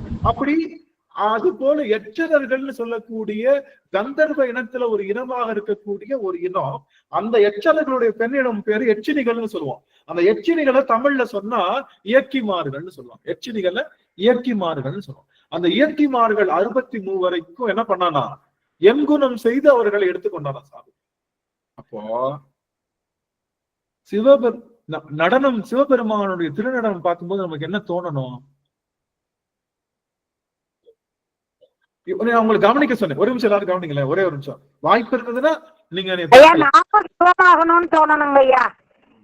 ஆமா அவனுக்குள்ள இப்ப என்ன கவனிங்களேன். ஒரு நிமிஷம் கவனிங்களேன். வாய்ப்பு இருக்கா? நம்ம எல்லாரும் பெண்மணிகள் நிறைய பேர் இருக்கீங்க இங்க. பெண்மணிகள் நிறைய பேர் இருக்கீங்க. எல்லாரும் வளர்ந்துட்டோம் இல்ல? ஓரளவுக்கு எல்லாரும் வளர்ந்துட்டோம். நம்ம நல்லா எல்லா விஷயம் பார்க்கணும். நமக்கு அம்மா இருக்காதுன்னு வச்சுக்கோங்க. நமக்கு அம்மா இருக்காங்க. நம்ம அம்மா வீட்டுக்கு போறோம். நம்ம அம்மா வேலை பார்க்கறாங்க, கஷ்டப்பட்டு நமக்கு சமைக்கிறதுக்காக வேலை பார்த்துட்டு இருக்காங்க. என்ன பண்ணுவோம்? ஏமா எவ்வளவு நாள் சமைச்சு போட்ட? நான் தான் வளர்ந்துட்டேன் பெரிய ஆளா, இன்னுமா எனக்கு சமைச்சு போடுற? ஒண்ணும் இல்லை, என்னால இன்னைக்கு 2 நாள் தான் உன் கூட இருக்க முடியும். 2 நாள் நீ என்ன பண்ணக்கூடாது? சமையல் பட்ட பக்கம் வரவே கூடாது. உன்னைய ராஜாத்தி மாதிரி உட்கார வச்சு இன்னைக்கு 2 நாள் முழுசா நான் சமைச்சு உனக்கு ஊட்டி விட்டு எனக்கு நீ செஞ்சிருக்கம்மா, அதனால எனக்கு 2 நாளைக்காவது நான் உனக்காக செய்யறேம்மான்னு சொல்லி தாய்க்கு ஓய்வு கொடுத்துட்டு அந்த சமையல் அறைக்கு போகணும்னு நினைப்போமா இல்லையா? செய்யறோம் செய்யல, 2வது விஷயம். நினைப்போம் இல்ல? அதே மாதிரி பசங்க என்ன பண்ணுவாங்க? அப்பா வேலை செஞ்சுட்டே இருப்பாரு, 60 வயசுலயும் வேலை செய்வாரு. அப்பா கொஞ்சம் வருங்கப்பா, நான் தான் சம்பாரிச்சிட்டேன்ல, இனிமே ஈஸி சேர்ல ஜாலியா படுத்துக்கிட்டு நீங்க சாட்டுக்கு காலையில எந்திரிச்சோம், பேப்பர் படிச்சோமா, காஃபி குடிச்சோமா, அப்படி வாக்கிங் போனோமான்னு ஜாலியா இருந்தப்பா. நீங்க பட்ட கஷ்டம் போதும்பா, நான் நல்லா வந்துட்டேன்ப்பா. உங்களுக்கு ஓய்வு கொடுக்கறதுக்காகப்பா நான் இவ்வளவு நாள் கஷ்டப்பட்டேன், இவ்வளவு நீங்க கஷ்டப்பட்டீங்க, இப்ப நான் உங்களுக்கு ஓய்வு கொடுக்க வந்திருக்கேன்ப்பான்னு சொல்வது ஒரு மகனுடைய கடமை என்பது போல, ஒரு மகளுடைய கடமை என்பது போல சிவபெருமானை பார்த்து, எப்பா எனக்காக நீ ஆடுறப்பா, எதுக்காக ஆடுற? நான் சிவமாம் ஆகுறதுக்காக ஆடுறேன். சிவமாம் தன்மை என்ன? அன்பு ஊறணும். எல்லாரு மேலேயும் அன்பு ஊறுறதுக்கு எனக்கு கொஞ்சம் அருள் செய் சாமி. கொஞ்சம் பரவாயில்ல, முன்னாடிக்கு நான் இப்ப எவ்வளவோ பரவாயில்ல, இன்னும் எனக்கு முழுமையாக மாறாத அன்பு எனக்கு ஊறதுக்கு அருள் செய்யுமான்னு சிவபெருமான்கிட்ட பார்த்து அவனுடைய ஆடலை நிறுத்தணும். இல்லையா? எனக்கு நீ யாருக்கு ஆடிட்டு போ, எனக்கு நீ ஆடக்கூடாது. இனிமே எனக்காக நீ ஆட வேணாம்.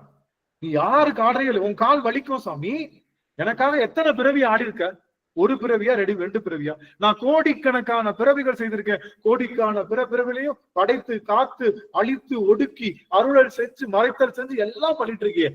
நீ சொன்ன வேலையை நான் கேட்டுறேன், உனக்கு கொஞ்சம் ரெஸ்ட் கொடுக்குறேன், நீ சொன்ன வேலையை நான் செஞ்சிடறேன் சாமி அப்படின்னு சொல்லி நாம அவனுடைய தன்மையை பெறணும்னு நினைச்சு நாம வருகின்ற ஆற்றலுக்கு பேரு தான் சிவம். இந்த அன்பினால சிவமாகணும். அன்பு நமக்கு நமக்கு தெரிஞ்சவங்க மேல மட்டும் அன்பு செய்யறது அன்பு இல்ல. அப்படி செஞ்சிருக்கான சிவபெருமான் தனக்கு தெரிஞ்சவங்ககிட்ட அன்பு செய்யறான். நமக்கு சிவபெருமானுக்கு ஏன்னா என்ன பழக்கம்? மாமா பையனா, சித்தி பையனா, இல்ல பெரியப்பா பசங்க பையனா, இல்ல யாரு சிவபெருமானுக்கு நமக்கு என்ன அவனுக்கு ஏதாச்சும் ரிலேஷன்ஷிப் இருக்கா? அவன் பேரறிவாளன். இது ஒரு ஜடம், இது ஒரு சாக்கடையில கிடக்கக்கூடிய ஒரு ஜடத்துக்கிட்ட இறங்கி வந்து அவன் அருள் செஞ்சுட்டு இருக்கான்னா நாம எப்படி அருள் செய்யணும்?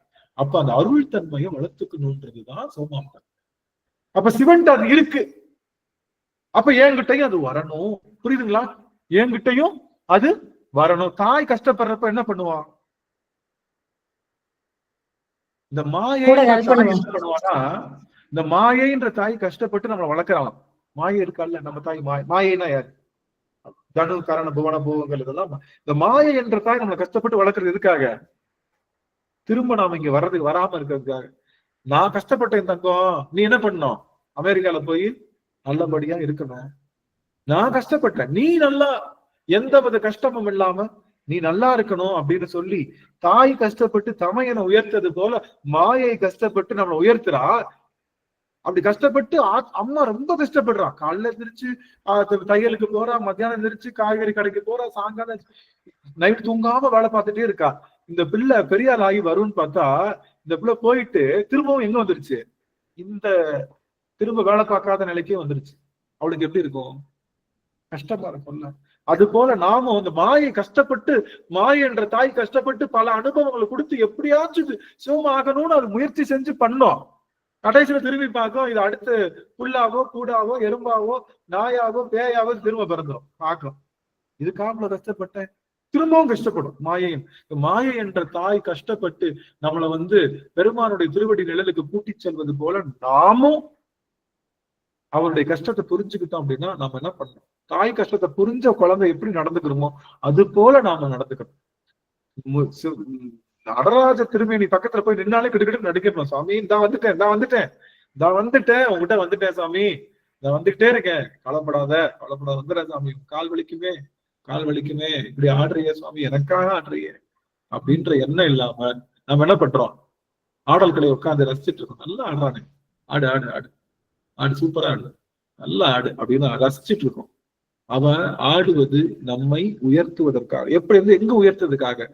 சிவமாம் தன்மை பெறுவதற்காக. சித்தமலம் அறிவித்து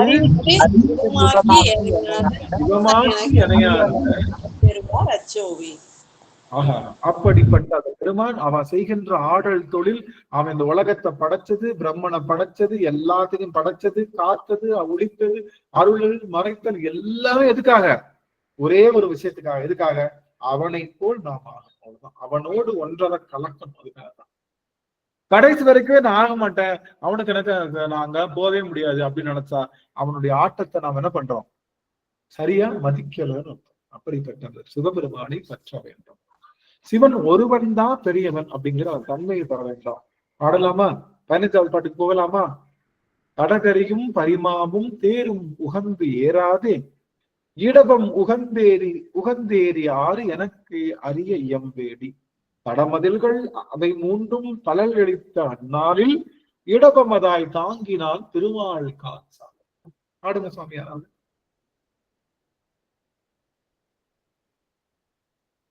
கடகரியும் பரிமாவும் தேரும் முகந்து ஏறாதே, இடபம் முகந்தேறிய ஆறு எனக்கரிய இயம்பேடி, தடமதில்கள் அவை மூன்றும் தடலெறித்த அந்நாளில் இடபமதாய் தாங்கினான் திருமால் கான்சாலனோ. பாடலாம், அடியாப்புல பாடலாம். அடியன் பாடுறேன். பாடலாம். கடகரியும் பரிமாவும் தேருகந்து ஏறாதே, இடப புகந்து ஏறியாறு எனக்கரிய எம்பேடி எனக்கரிய எம்பேடி தடமதிகள் அவை மூன்றும் தழலிரித்த அந்நாளில் இடபமதாய் தாங்கினான் திருமால் கான் சாழலோ திருமால் கான் சாழலோ. திருச்சிற்றம்பலம். நன்றிங்கய்யா. ஆஹா, சரி சரி சரி. அல்லியம்மா கடமை ஏத்திருக்காங்க, பாடுங்க சாமி. கடகரியும் பரிமாவும் தேருமுகந்தேராதே இடபமுகந்தேறியவாறு எனக்கரிய இயம்பேடி எனக்கரிய இயம்பேடி தடமதிகள் அவை மூன்றும் தழையெறித்த அந்நாளில் இடபமதாய் தாங்கினான் திருமால் கான் சாழலோ திருமால் கான் சாழலோ. கேள்வி என்ன அப்படின்னு பார்த்தோம்னா, என்ன கேள்வி? கடகரியும் பரிமாவும். கடகரியும்னா கடை என்றால் மதங்கள், மத நீர் ஒழுகி கொண்டிருக்கக்கூடிய யானை. யானைக்கு அழகு மத நீர் தான். அந்த மத நீர் அது சரியா வருது அப்படின்னா அந்த யானை இளமையோடையும் வீரத்தோடையும் இருக்குன்னு அர்த்தம். மத நீர் சாமிக, அதாவது கண்ம மதம், கண்ண மதம், பீஜ மதம்னு யானைக்கு 3 மதங்கள் உண்டு. இந்த 3 மதங்களும் சரியா இருக்கணும். அந்த 3 மதங்கள், காதுல இருந்து ஒரு மதம் ஒழுகிட்டே இருக்கும் இல்லையா யானைக்கு, அது கண்ண மதம் சொல்லுவோம். அந்த கண்ண மதம் அப்படியே ஒழுகிட்டே இருந்ததுன்னா அந்த யானை வீரமா இருக்கு, அதுக்கு உடல்நிலை நல்லா இருக்குன்னு அர்த்தம். அதுக்கு மதம் வேணும், அந்த மத நீர் அதுக்கு வரணும். அப்ப அப்படி கடகரியும், கரி என்றால் யானை. அந்த யானை என்ன ஆகுது, அது அங்க இருக்கு, யானை இருக்கு. பரிமா, பரி அப்படின்னா என்ன இருக்கு? பரிமா அப்படின்னா குதிரை. பரிமா அரிமான என்னது? அரிமான என்னது? அரிமானா சிங்கம். அரிமானா சிங்கம், பரிமா குதிரை. இப்படி யானை மேல அம்பானி போகலாம், குதிரை மேல அம்பாரி போகலாம், ஒரு தேர்லையாவது போகலாம். யாரு? ஒரு தலைவன் என்ன வரணும்? இந்த இப்படிலாம் பாத்தீங்கன்னா தலைவன் எப்படி இருப்பான்? இப்ப நம்ம ஒரு ஊர் நாட்டாம தலைவராக இருக்கணும், என்ன வச்சிருப்போம்? வண்டி டுப்பு டுப்பு டுப்பு டுப்புன்னு ஒரு புல்லட் வச்சுக்கிட்டு அப்படி சும்மா கெத்தா அப்படியே ராயலா ஒரு ரவுண்ட் விடுவோமா இல்லையா? அதுக்கப்புறம் நம்ம கார் வாங்கினா அப்படி பெரிய ஆடி கார் மாதிரி வாங்கி நம்ம கொண்டு வந்த அந்த நம்ம வர்ற வாகனத்துலதான் நமக்கு மரியாதை மதிப்பு. ஆமாவா இல்லையா? நம்ம எந்த கார்ல வர்றோம் அப்படிங்கறதால மரியாதை மதிப்பு இருக்கா இல்லையா? நீங்க நினைச்சு பாருங்க, எப்படி எங்க வந்தீங்க? ஒரு ஒரு இதுக்கு போயிருக்கோம், ஒரு ஃபங்க்ஷன் போயிருக்கோம், எப்படி வந்தீங்கன்னா டவுன் பஸ்ல வந்தவங்க அப்படின்னு சொன்னா மதிப்பாங்களா? இல்ல வெளில நிக்குது பாருங்க கப்பல் மாதிரி ஒரு காரு, அதுதான் வந்தேன் அப்படின்னு மதிப்பாங்க. எதுல எப்ப மதிப்பு வரும்? இந்த நம்ம கொண்டு வர வாகனத்துக்குன்னு ஒரு மரியாதை உண்டு, அது எப்பவுமே உண்டு. இன்னும் நம்மளுடைய வாட்கள்ல உண்டு. அப்படி ஒரு நீங்க தலைவன் சொல்றீங்களே சிவபெருமான், புத்தர்கள் கேட்கிறாங்க. என்ன கேட்கிறாங்க? நீங்க தலைவன் சொல்ற புத்தர்கள் சொல்லக்கூடிய சிவபெருமான் என்ன பண்ணலாம்? ஒரு யானையில வரலாம், ஒரு குதிரையில வரலாம், அதை விட்டா தேர்ல வரலாம்யா. அதை விட்டுட்டு இவன் லொடக்குன்னு வர்ற இடபத்துல வர்றானே, இடபம் உகந்தேறி ஆறு எனக்கரியம். ஏன் இடபத்துல இவன் வர்றான்? கேட்காங்க.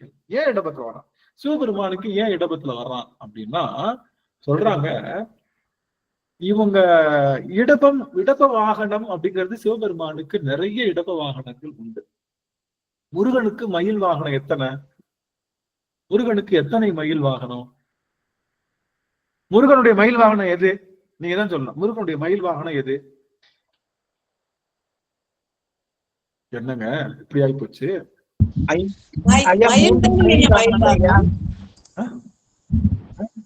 யாராவது சூரபத்மன் மயில் வாகனம். சூரபத்மன் அழிக்கிறதுக்கு முன்னாடியே மயில தானே போனான், மயில போய் தானே சண்டை போட்டான். ஞாபகம் இருக்கா? சூரபத்மன் அழிக்கிறதுக்கு நான் கந்த புராணத்துல வருது. சூரபத்மன் அழிக்கிறதுக்கு முன்னாடியே மயில் மேல ஏறிதான் போய் சண்டை போடுறான். யாரு? இந்திரன் மயிலாக இருந்ததாக. இந்திரன் மயிலா இருந்தான். இந்திரன் என்ன பண்ணா? இந்திரன் ஒரு காலத்துல மயிலா இருந்தான். யாருக்கு? முருகனுக்கு இந்திரன் மயிலா இருந்தா. இந்திரனுக்கு அப்புறம் யார் இப்ப மயிலா இருக்கா? யார் இப்ப மயிலா இருக்கா? சூரபத்மன் மயிலா இருக்கான். இப்ப இருக்கிற சூரபத்மன் மயிலா இருக்கான். இந்திரனுக்கு முன்னாடி எது மயிலு? இந்திரனுக்கு முன்னாடி எது மயில்? இந்திரனுக்கு முன்னாடி மயில தான் இருந்தான். இவன் மயில் இல்லாம எப்ப வரமாட்டாங்க. இந்திரனுக்கு முன்னாடி ஒரு மயில் இருந்துச்சு. என்ன மயில் அப்படின்னா அது பிரணவ மயில். பிரணவத்தையே மயிலாக கொண்டிருப்பான். பிரணவ மயில். இந்த பிரணவம் என்பது எப்பன்னா உற்பத்தியில தான் வரும். பிரணவம் உற்பத்தி எப்போ? பிரணவம் மூலமாகத்தான் என்ன வருது? அகார உகார மகார என்று சொல்லுகின்ற இந்த 3 அந்த ஓசையின் மூலமாகத்தான் படைத்தல், காத்தல், ஒடுக்குதல், மறைத்தல், அருளல் என்று சொல்லுகின்ற 5 தொழில்களும் அதுதான் வருது. இந்த பிரணவத்துக்கு முன்னாடி அதை விட இன்னொரு அவனுக்கு பிடிச்ச மயில் வாகனம் எது? இறைவனுக்கு பிடிச்ச மயில் வாகனம் பச்சை மயில் வாகனமே. அது பாட்டு எனக்கு தெரியல. அது ஒரு பாட்டு இருக்கு இல்லையா? அது பாடு. அது மாதிரி முருகனுக்கு வாகனனே சிவபால சுப்பிரமணியனேவா இச்சையெல்லாம் முந்தன் மேலே வைத்தேன் எல்லளவும் பயமில்லையே. அருமை அருமை அருமை. Super super. அருமை சாமி. பச்சை மயில் வாகனனே அப்படின்னு.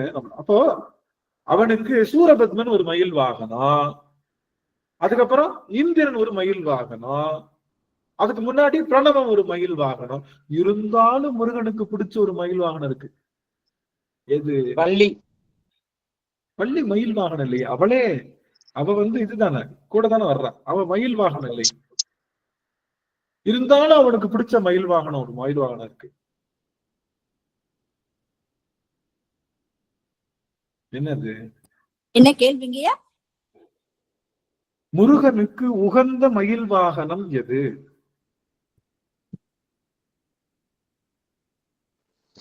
அடியார்களின் மனம்தாங்க ஐயா மயில் வாகனம். 100 மனமே உனக்கெங்கு மயில் வாகனம். அவன் உகந்து ஏறக்கூடிய வாகனம் மயில் வாகனம் என்பது அடியார்களுடைய தூய உள்ளம் தான். இந்த தூய உள்ளம் முருகனை பார்த்தோன்னே அப்படியே கூத்தாடும். அப்படியே முருகனை பார்த்துட்டு அப்படியே தோகை விரித்து அப்படியே சிரித்து ஆடுமா. அதுதான் இந்த ஆன்மாக்களையே இறைவன் ஆன்மாக்களையே மயில் வாகனமாக வச்சிருக்கான். அவனுக்கு ரொம்ப பிடிச்ச மயில் வாகனம் இந்த ஆன்மாக்கள் தான். அதுவும் புனிதமான ஆன்மாக்கள் தான் ரொம்ப பிடிக்கும். அவன் தான் நகர்த்துறான். அந்த ஆன்மாவை நகர்த்துறனால அது பேர் மயில்னு பேர். ஆன்மாவுக்கு மயில் வாகனம். இத்தனை மயில் வாகனம் யாருக்கு இருக்கு? முருகனுக்கு இருக்கு. என்ன மயில் வாகனம்? அவனுக்கு பிரம்மம் என்று சொல்லுகின்ற பிரணவம் ஒரு மயில் வாகனம். அதுக்கடுத்து இந்த ஆன்மாக்கள் எல்லாம் மயில் வாகனம். அடுத்து இந்திரன் ஒரு மயில் வாகனம், சூரபத்மன் ஒரு மயில் வாகனம் இருக்கா? சுப்பனுக்கே எப்படி இருந்தா அப்பனுக்கு எப்படி இருக்கும்? நம்ம அப்பனுக்கு இடப வாகனம் எது தெரியுமா? நம்ம அப்பனுக்கு இடப வாகனம் நிறைய இடப வாகனம். ஒரு வாகனம். இந்த இடப வாகனம் அப்பனுடைய இடப வாகனம் முதல் இடப வாகனம் எதுன்னா அறம் என்று சொல்லுகின்றதுதான் முதல் இடப வாகனம். அறம் தான். அறத்துக்கு 4 உண்டு. என்னது? அறம், பொருள், இன்பம், வீடு. இது 4 சேர்த்து அறம் தான். நல்லா தெரிஞ்சுக்கோங்க. அறம் மட்டும் தனி கிடையாது. அறம், பொருள், இன்பம், வீடு 4 சொல்றாங்க. இது 4 சேர்ந்து இருக்கிறதுக்கு பேரும் அறம் தான். அதுல அறம் என்பது ஒரு பார்ட். சொல்றது புரியுதுங்களா? அறம் என்ற புத்தகத்துல அறத்தை பத்தியும் சொல்லியிருப்பாங்க, பொருளை பத்தியும் சொல்லியிருப்பாங்க, இன்பத்தை பத்தியும் சொல்லியிருப்பாங்க, வீடு பத்தி சொல்லியிருப்பாங்க. இது செய்யணும் செய்யக்கூடாதுன்னு சொன்ன தொகுப்புக்கு பேர் தான் அறம். இதெல்லாம் செய்யணும், இதெல்லாம் செய்யக்கூடாது அப்படின்னு அது காலத்துக்கு ஏற்ப இடத்துக்கு ஏற்ப மாறுபடும். அறம் காமன் கிடையாது. நல்லா தெரிஞ்சுக்கோங்க. சில அறங்கள் தான் காமன், நிறைய அறங்கள் காமன் கிடையாது. அந்த அந்த துணைத்து அந்த அந்த நிலத்துக்கு என்ன அறமோ அதுதான் நிகழும். சரி, ரைட். அதெல்லாம் அப்போ அறத்தை தன்னுடைய இடப வாகனமாக கொண்டு வருகின்றான் சிவபெருமான். அறம் தான் அவனுக்கு வாகனம், முதல் வாகனம். அடுத்து ஆன்மாக்களுடைய உயிர்கள். அதனாலதான் தோடுடைய செவியன் விட ஏறி ஓர் தூவன் மதிசூடி காடுடைய சுடலை பொடி பூசியன் உள்ளம் கவர் கல்வன் ஏடுடைய மலரான் முனை நாள் படிந்தேத்த அருள் செய்த பீடுடைய பிரமாபுரவேணிய பெம்மான் இவனன்றே, பெம்மான் இவனன்றே. அல்ல விடையேறி அப்படின்னு என்ன அர்த்தம்னா, அவர் இந்த ஆன்மாக்களை மேலேயே சவாரி செஞ்சு இந்த ஆன்மாக்கள் என்ன பண்றான், மாட்டை ஓட்டணும். மாட்டுக்காரவே நான் மாட்டை கொஞ்சம் பாத்துக்கடான்ற மாதிரி அவன் என்ன பண்ணாங்க, மாடை வந்து மூக்குனாங்க போட்டு பிடிச்சு அந்த பக்கம் போச்சுன்னா அதை பிடிச்சு இழுக்கணும். அந்த பக்கம் போயிட்டு என்ன பண்ணணும், அதை பிடிச்சு இழுக்கணும். இழுத்தா என்ன பண்ண அந்த பக்கம் போகாது. அது மாதிரி இந்த ஆன்மாவுக்கு மூச்சு காத்து என்ற மூக்குனாங்க போட்டு அவன் இழுத்துட்டு இருக்கான், அதை வச்சு நகர்த்திட்டு இருக்கான். அதனால நம்ம மூச்சு காத்து அடக்குனாலே நாமளுடைய மனமானது அடங்குன்னு சொல்றான். மூச்சு காத்து அடக்கு. இந்த மூச்சு காத்து அடக்குன்னு சொல்றதுக்கு பதிலா பூக்கட்டு, கோயில கூட்டு, கோவில்ல இருக்கக்கூடிய விளக்க பூரா ஏத்து, சாமிக்கு தண்ணி கொண்டு வா, இது எல்லா வேலையும் செய்யறப்ப என்ன ஆயிடும், மூச்சு நின்றும். கட்டுப்படும். மூச்சு நீங்க கோயில ஃபுல்லா கூட்டுங்களேன், கோவில கூட்டுங்க, வீட்டை கூட்டினாலே மூச்சு நின்றும். கூட்டுறாங்கல்ல, அந்த வேலை செய்யறப்போ தம்மு பிடிச்சுதான் கூட்டம். மூச்சு இழுத்து நார்மல் மூச்சுல கூட்ட முடியாது. உங்களே அறியாம மூச்சு கட்டுப்படும். நீங்க பூ தொடுக்கும் போது மூச்சு கட்டுப்படும், நீங்க தீபம் ஏற்றும் போது மூச்சு கட்டுப்படும், நீங்க மத்த கோவில செய்யக்கூடிய சரியை எது செஞ்சா என்ன ஆகும், மூச்சு தன்னால கட்டுப்படும்ன்றனால நீங்க உங்களோட மூச்சு காற்று மூலமாகத்தான் உங்களுடைய ஆசா பாசங்களை அறுக்க முடியும்ன்றனால அந்த கோவில்ல வந்து பணி செய்ய சொல்லுவாங்க. அப்போ கொஞ்சம் புரிஞ்சதுக்கு அப்புறம் சின்ன சின்ன விஷயங்கள் ஆன்மா மனசுக்கு புரியும். அதுக்கப்புறம் கூட்ட தேவையில்லை. மனசை கட்டுப்படுத்த தெரிஞ்சுனா உட்காந்து மனசை அப்படியே அலைபாயாம வச்சுட்டோம்னா மூச்சு என்ன என்றோம். இந்த மனசு எதையும் நினைக்கலன்னா மூச்சு வராது. நீ தெரிஞ்சுக்கணும், இந்த மனசு எதையும் நினைக்கலன்னா வராது, எந்த நினைப்பு நினைக்கலன்னு என்ன வராது, மூச்சு காத்து வெளியில வராது, அவளே நின்றோம். இது ஏதாவது நினைப்பு வந்தாதான் என்ன பண்ணும், பேட்டரிய சுவிட்ச் ஆஃப் பண்ணிட்டோம், மொபைலை சுவிட்ச் ஆஃப் பண்ணிட்டோம், பேட்டரி யூஸ் ஆகுமா, பேட்டரி ஒர்க் ஆகுமா, ஏதாவது ஆன் பண்ணி ஏதாச்சும் என்ன பண்றது பண்ணாதான் பேட்டரி ட்ரைன் ஆகும். அது மாதிரி கோபம் வருது, என்ன ஆகும், பக்கத்து வீட்டுக்காரனுக்கு லாட்டரியில 2 கோடி ரூபாய் விழுந்துருச்சு அப்படின்னா எப்படி இருக்கும், எப்படி இருக்கும், உனக்கு ஒண்ணு தெரியுமா, அவனுக்கு லாட்டரியில சீட்ல 2 கோடி ரூபாய் விழுந்துருச்சு, அது ஏன் உனக்கே எப்படி மூச்சு வாங்குது, கோபம் வந்துருச்சான். கோபம் வந்துருச்சான்.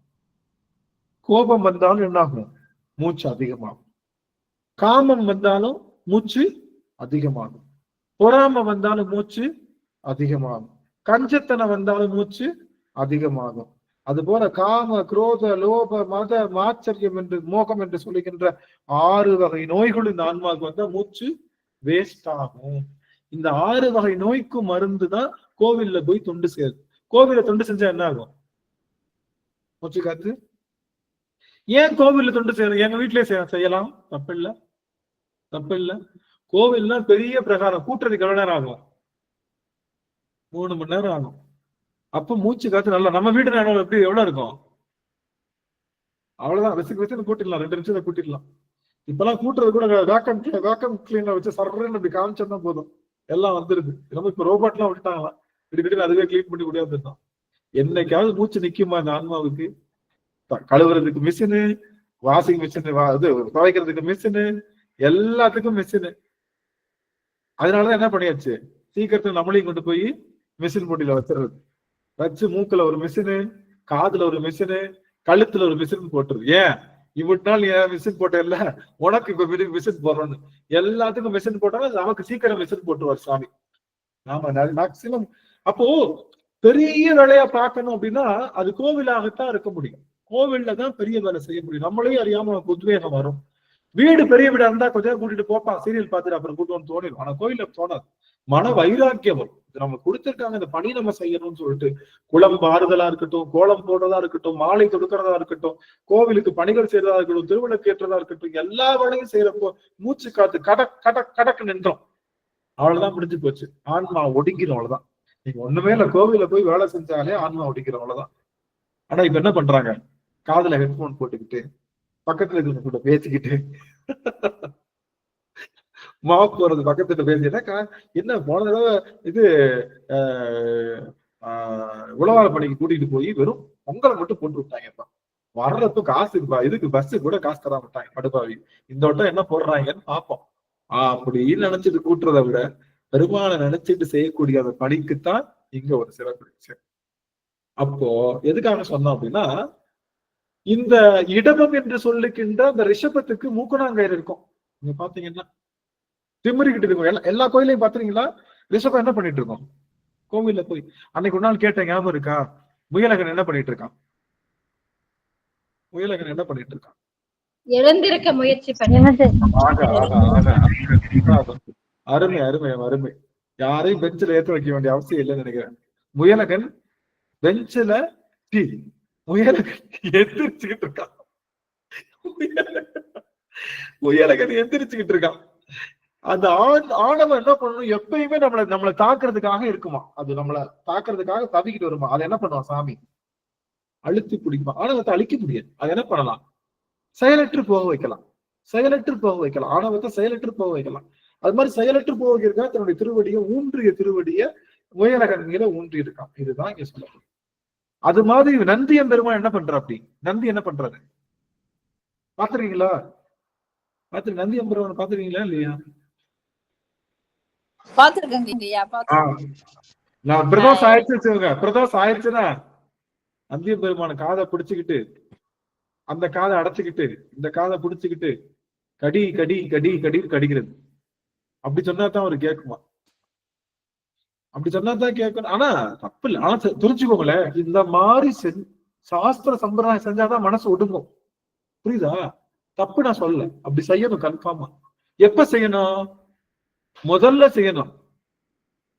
7 வயசானதுக்கு அப்புறமும் அதையே பண்ணிட்டு இருந்தா என்ன அர்த்தம்? புத்தி வளரவே அர்த்தம். குழந்தையா இருக்கிறப்ப செய்யணும். குழந்தையா இருக்கிறப்ப பக்தியில முதல்ல வர்றப்ப செய்யலாம். குழந்தை கிடையாது. பக்தியில முதல்ல வர்றப்ப காதை பிடிக்கலாம், அங்க பிடிக்கலாம், செஞ்சலாம். பார்த்தா லிஸ்ட் அங்க எல்லா காதல சொல்றதுக்கு வரிசையா நிக்கிறாங்க. இந்த அம்மா சாயங்காலம் 4 மணிக்கு பிடிச்ச காதை 2.5 மணி நேரம் அந்த ஆள்கிட்ட என்னதான் சொல்லிச்சோன்னு தெரியல. நந்திய பெருமாள் கதறாரு, எம்மா என்னை விடுமான்னு. அந்த அளவுக்கு போட்டு நெப்பிச்சு பின்னாடி இருக்கிறவங்க எல்லாம் வேகமா சொல்லி முடியுமா? இப்பதான் எங்க பெரியப்பா மகனுக்கு சொல்லியிருக்கேன், எங்க சித்தப்பா மகன் இருக்கேன், பெரியப்பா மகன் இருக்கேன், அதுக்கப்புறம் எங்க அத்தை மகன் இருக்கேன், எல்லாத்துக்கும் சொல்லிட்டு தான் நான் எந்திரிப்பேன் சொன்னா அடுத்த பிரதோஷத்துக்கு தான் சொல்லி முடிக்க முடியும். அப்படி வரிசையா. அப்போ நந்திய பெருமான் எப்படி என்ன பண்ணிட்டு இருக்காரு? நந்திய பெருமான் எப்படி இருப்பாரா? முதல்ல நாக்கு மேல இருக்கும். பாத்தீங்களா? நாக்கு மேல இருக்கும். நாக்கு மூக்குல இருக்கும். பாத்தீங்களா? நாக்கு மூக்குல இருக்கும். பாத்துறீங்களா இல்லையா?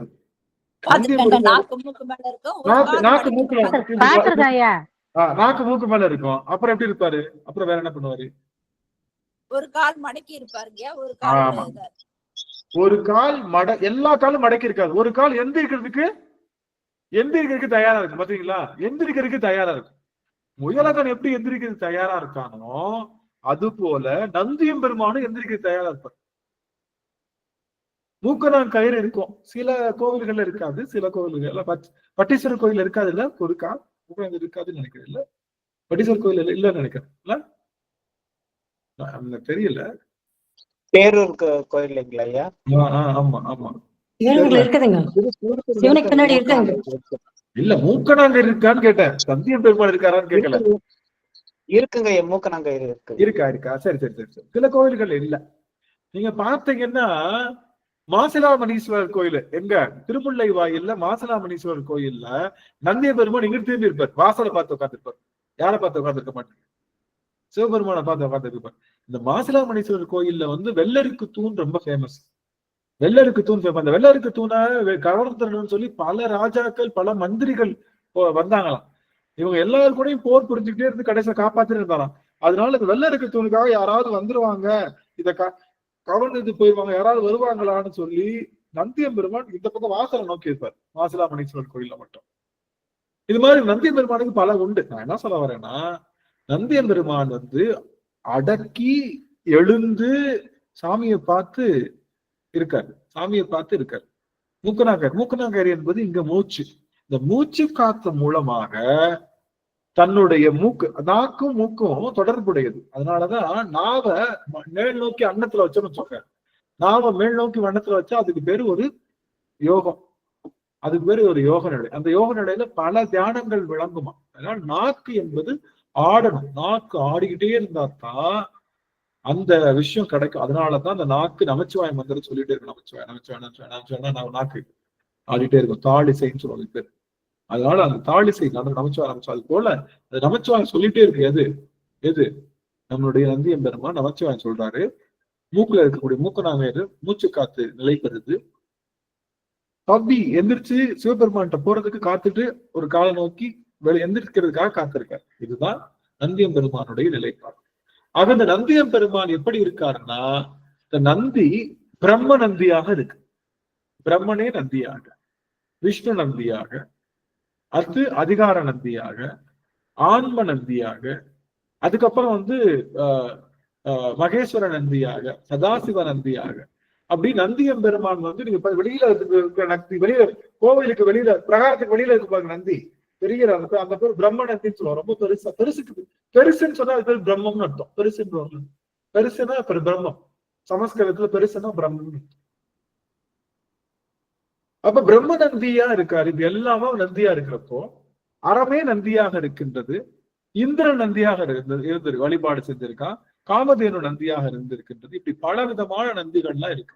ஆனா நமக்கு விடை மேல தூக்கிட்டு வராங்கல்ல ஒவ்வொரு கோவிலையும் சுவாமி, அந்த நந்தி எல்லாம் என்னவாத்தான் இருக்கு நந்தி. அந்த நந்தியம் பெருமான் எல்லாமே விடை வாகனமா இருக்கக்கூடிய நந்தியம் பெருமான் எல்லாமே அறம்தான். அறத்தை நினைவூட்டுவதாகத்தான் அமைகின்றது நந்தி.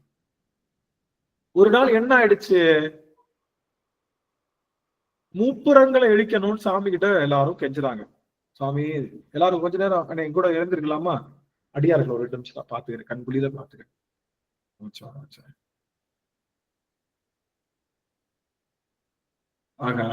சொக்கநாதான் அடியன் செய்த பெரிய தொகை அடியார் பெருமக்களுடைய மிகச்சிறந்த அந்த அருட்காட்சி. கொஞ்சம் வாய்ப்பு இருந்தா உங்க வீடியோஸ் ஆன் பண்ணிக்கலாம். ஆன் பண்ணிட்டு நீங்க பேசலாம். உங்களுடைய முகக்குறிப்பு நீங்க காட்டலாம். அமைச்சோம். ஆக நாம பெருமான் கிட்ட எல்லாரும் என்ன சொல்றாங்கன்னா, முப்புறங்களை எரிக்கணும் அப்படின்னு சாமி கிட்ட கேட்கிறாங்க. சாமியும் சரின்ட்டாரு, வரப்ப பாத்துக்கிறேன்ட்டார். வர்றப்ப என்ன பண்ணிட்டாங்க, சாமி நீங்க மட்டும் வந்தா போதும் சாமி, எல்லா ஏற்பாடையும் நாங்க பாத்துக்கிறோம்ட்டாங்க. எல்லா ஏற்பாடையும் நாங்க பாத்துக்கிறோம்ட்டாங்க. இவருக்கு என்னன்னா, முப்புறங்கள் அவ்வளவு உயரமா இருக்கு, சாமி உயரமா நிக்கணும்னா அப்ப என்ன வேணும், ஒரு தேர் இருந்தா நல்லா இருக்கும் சொல்லி தேர் செய்யறாங்க. தேர்ல எல்லாத்தையும் சந்திர சூரியர்களையே சக்கரமாக்கி அந்த தேவதச்சனை கூட்டி தச்ச வேலையெல்லாம் செய்ய வச்சு, அதுல இருக்கக்கூடிய பல மரங்களும் பல விஷயங்களும் வச்சு, அங்க இருக்கக்கூடிய அந்த எல்லா மதில்களும் அப்படியே தேரை அப்படி செஞ்சு எல்லாம் ரெடி பண்ணி வச்சுட்டாங்க. ரொம்ப பிரம்மாண்டமான தேர். இந்த தேர்லதான் ஏறி சாமி சண்டை போடாம அவ்வளோ பிரம்மாண்டமா கட்டியாச்சு. சாமிக்கு வில்லு வேண்டுமேன்னு சொல்லிட்டு என்ன பண்றாங்க, வில்லு வேண்டுமேன்னு சொல்லிட்டு மேருமலையவே வெள்ளாக்குறாங்க, வாசுதேவியை நானாக்குறாங்க, அம்புக்கு அக்னியை அம்பாக்குறாங்க, அதுல வாயு வைக்கிறாங்க, அதுக்கு மேல திருமாலை வைக்கிறாங்க. எல்லாம் வச்சு ரெடி பண்ணி வச்சுட்டாங்க. சாமி வர்றாரு, வந்த உடனே பாக்குறாரு தேரு. சரி சூப்பர். சாமி தேர் பக்கம் நெருங்குறாரு. அப்ப எல்லாரும் என்ன சொல்றாங்க, அந்த ஒருத்தர் கூப்பிடுறான், இப்படி தடவுறான். என்னடா என்னாச்சு, சாமி ஏற போறாருல, அந்த தேருடைய அந்த படிக்கட்டு இருக்குல்ல, அதை நான் பண்ணேன் அப்படின்னா.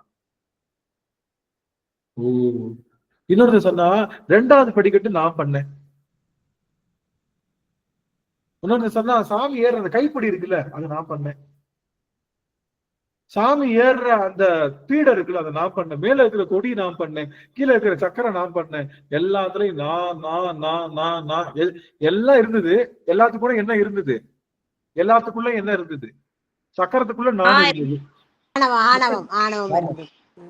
சக்கரத்துக்குள்ள நான் இருந்தது, படிக்கட்டுல நான் இருந்தது. எல்லாத்துலயும் பொருளோட நான்ல கலந்துருச்சு. நம்மளும் அப்படித்தானே பண்ணுவோம். கட்டளை இன்னைக்கு நம்மளோட கட்டளைங்க. சாமி சாத்திருக்கு பாருங்க அங்க வஸ்திரம். சாமி நீங்க பண்ண மாட்டேங்க, நான் பண்ணவே இல்லை. சாமி சாத்திருக்கு பாரு அங்க வஸ்திரம். சாமி சாத்திருக்கு பாரு அங்க வஸ்திரம். அது என்னாச்சு,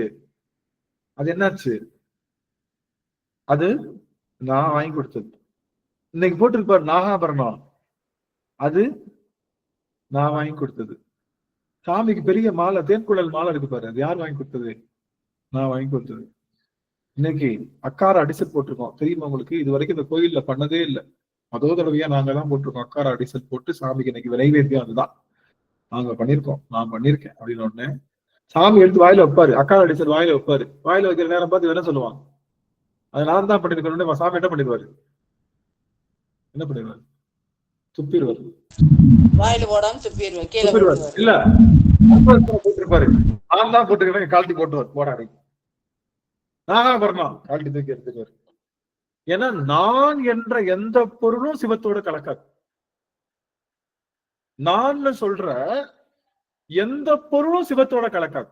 அதனால என்ன பண்ணிட்டாங்க அப்படின்னா, இதெல்லாம் நான் சொன்ன உடனே சிவத்தினுடைய பெருவிரல் பட்டுச்சு. என்ன ஆயிடுச்சு, 150 வருஷம் பழைய பொருள் மாதிரி இத்து போய் பொடி பொடியா துப்பு துப்புன்னு உதிர்ந்துருச்சு, எல்லாம் துப்பு துப்புன்னு உதிர்ந்துருச்சு.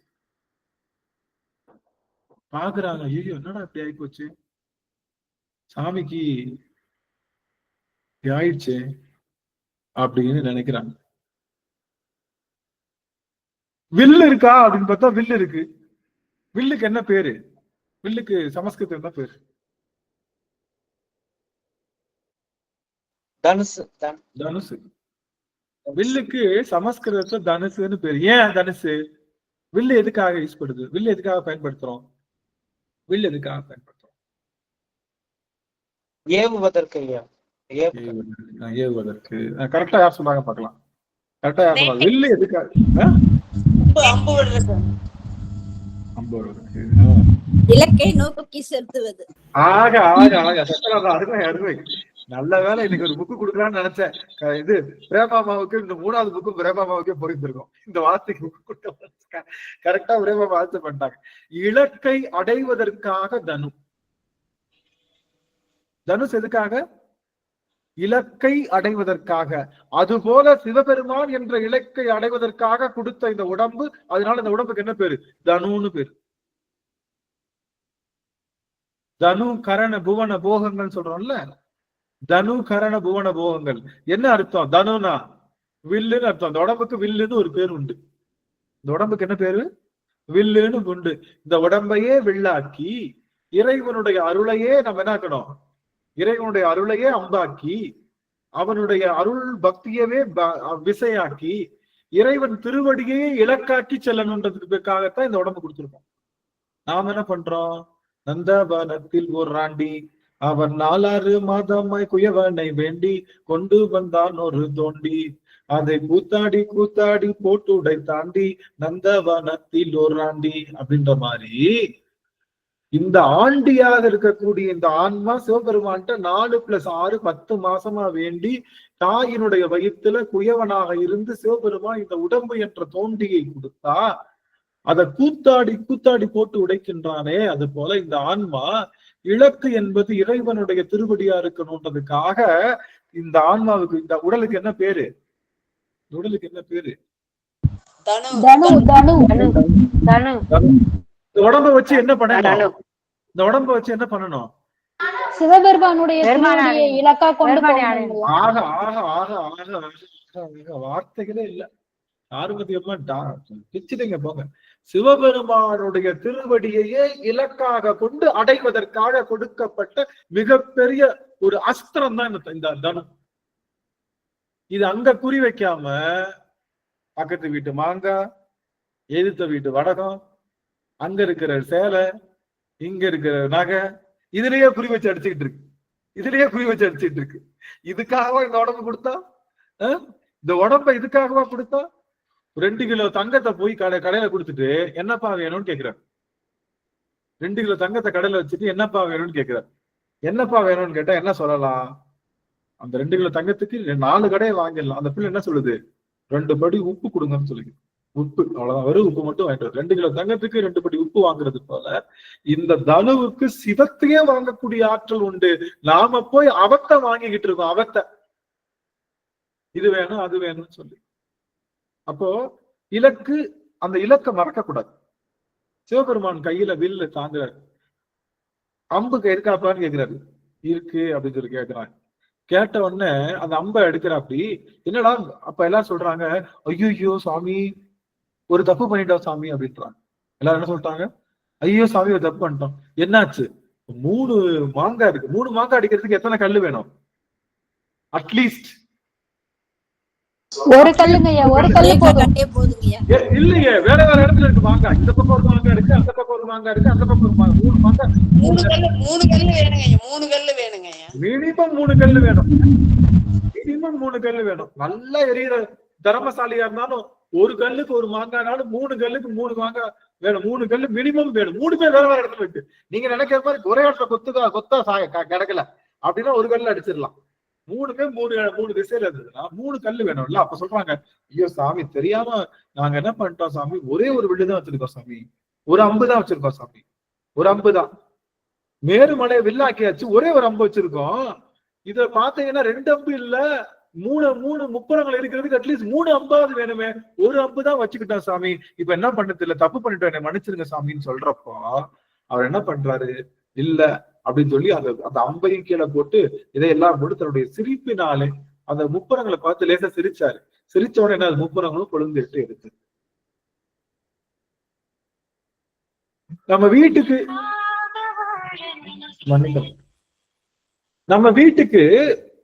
நம்ம வீட்டுக்கு யாராவது கெஸ்ட் வர்றாங்க, ஒரு சேர்ல அப்படி உட்காடுறாங்க, சடக்குன்னு சேர் உடச்சிருச்சு, என்ன பண்ணுவோம்? உடஞ்சிருச்சு, என்ன பண்ணுவோம்? டப்புன்னு இன்னொரு சேர் எடுத்து கொண்டு போய் போடுவோம். தப்பா நினைச்சுக்காதீங்க, எதுவும் மன்னிச்சுக்காதீங்க, இந்த இது பண்ணி ஒரு வேற சேரை வேக வேகமா எடுத்து போடுவோம். அது போல சிவபெருமான் ஏறியவுடன் தேரு இற்று போன அப்படியே ஒட்டஞ்சு போன உடனே அப்படியே அத்தனை பேரும் நாணத்தால கீழே தலை குடிஞ்சாங்க, நான் என்ற இடத்துல இருக்கோமேன்னு சொல்லிட்டு. உடனே என்ன பண்ண, சிவபெருமான் உட்காரத்துக்கு தானே அந்த தேர் வச்சிருந்தோம், இப்ப சிவபெருமான் உட்கார முடியலையே, இங்க நிக்க முடியலையே, அவர் நின்றுட்டு இருக்காருன்னு சொல்லிட்டு அந்த திருமாலே இடபமாக மாறி பெருமானுக்கு முதுகு காமிச்சாராம். சாமி இதுல ஏறி உட்காரு சாமி. அவர் வளைந்த உடனே என்ன ஆயிடுச்சு, நான் என்ற அகம்பாவம் முடிஞ்சிச்சு. அவர் மேல ஏறி அமர்ந்து முப்புறங்களை பார்த்து சிரிச்சாரு, முப்புறங்கள் எரிந்தது. அப்போ என்ன அர்த்தம் அப்படின்னா, இறைவன் என்ன வர்றான், என்னவா வர்றான், அந்த இடபத்துல வர்றப்ப நமக்கு என்ன தோன்றணும் அப்படின்னா, எல்லாரும் யாரத்தான் பெரியவங்கன்னு சொன்னாங்க, எல்லாத்தையும் படைச்சவன் யாரு? பிரம்மன். இந்திராதி தேவர்கள் தான் உயர்ந்தவங்கன்னு சொன்னாங்க. இந்திராதி தேவர்களை படைச்சது யாரு? பிரம்மன். அந்த பிரம்மனையும் யாருடைய தொப்புள் குடியில இருந்து வர? அப்படி விஷ்ணு திருமால். அப்ப திருமால் தான் உயர்ந்தவர்னு சொல்லி முடிக்கிறாரு. அப்போ அப்பேற்பட்ட திருமாலே சிவபெருமான் கிட்ட தன்னுடைய முதுகை காண்பித்து அவன் தன் மேல ஏறி பயணம் செய்யுங்கன்னு சொல்லி அவன் இடபமாக மாறி இருக்கின்றான்னா, சிவபெருமான் திருமாலை காட்டிலும் பல மடங்கு உயர்ந்தவன் சொல்ற. திருமால் தான் எல்லாம் உயர்ந்தவன் தான், அவன் எல்லா தேவர்களுக்கும் உயர்ந்தவன் காட்டுறது இடபம் என்ற வாகனம். முதல் பாயிண்ட் இடபம் என்பது திருமாலாக இருக்கும் பட்சத்தில் திருமாலை விட உயர்ந்தவன் யாரு? சிவபெருமான். அந்த திருமாலுக்கும் காண முடியாத பெருமான்.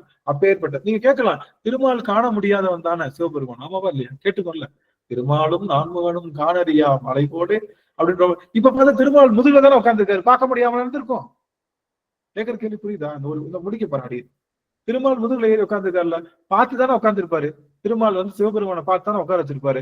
அப்புறம் எப்படி சிவபெருமானை திருமால் முருகன் திருமாலை சிவபெருமானை பார்க்கலன்றோம்?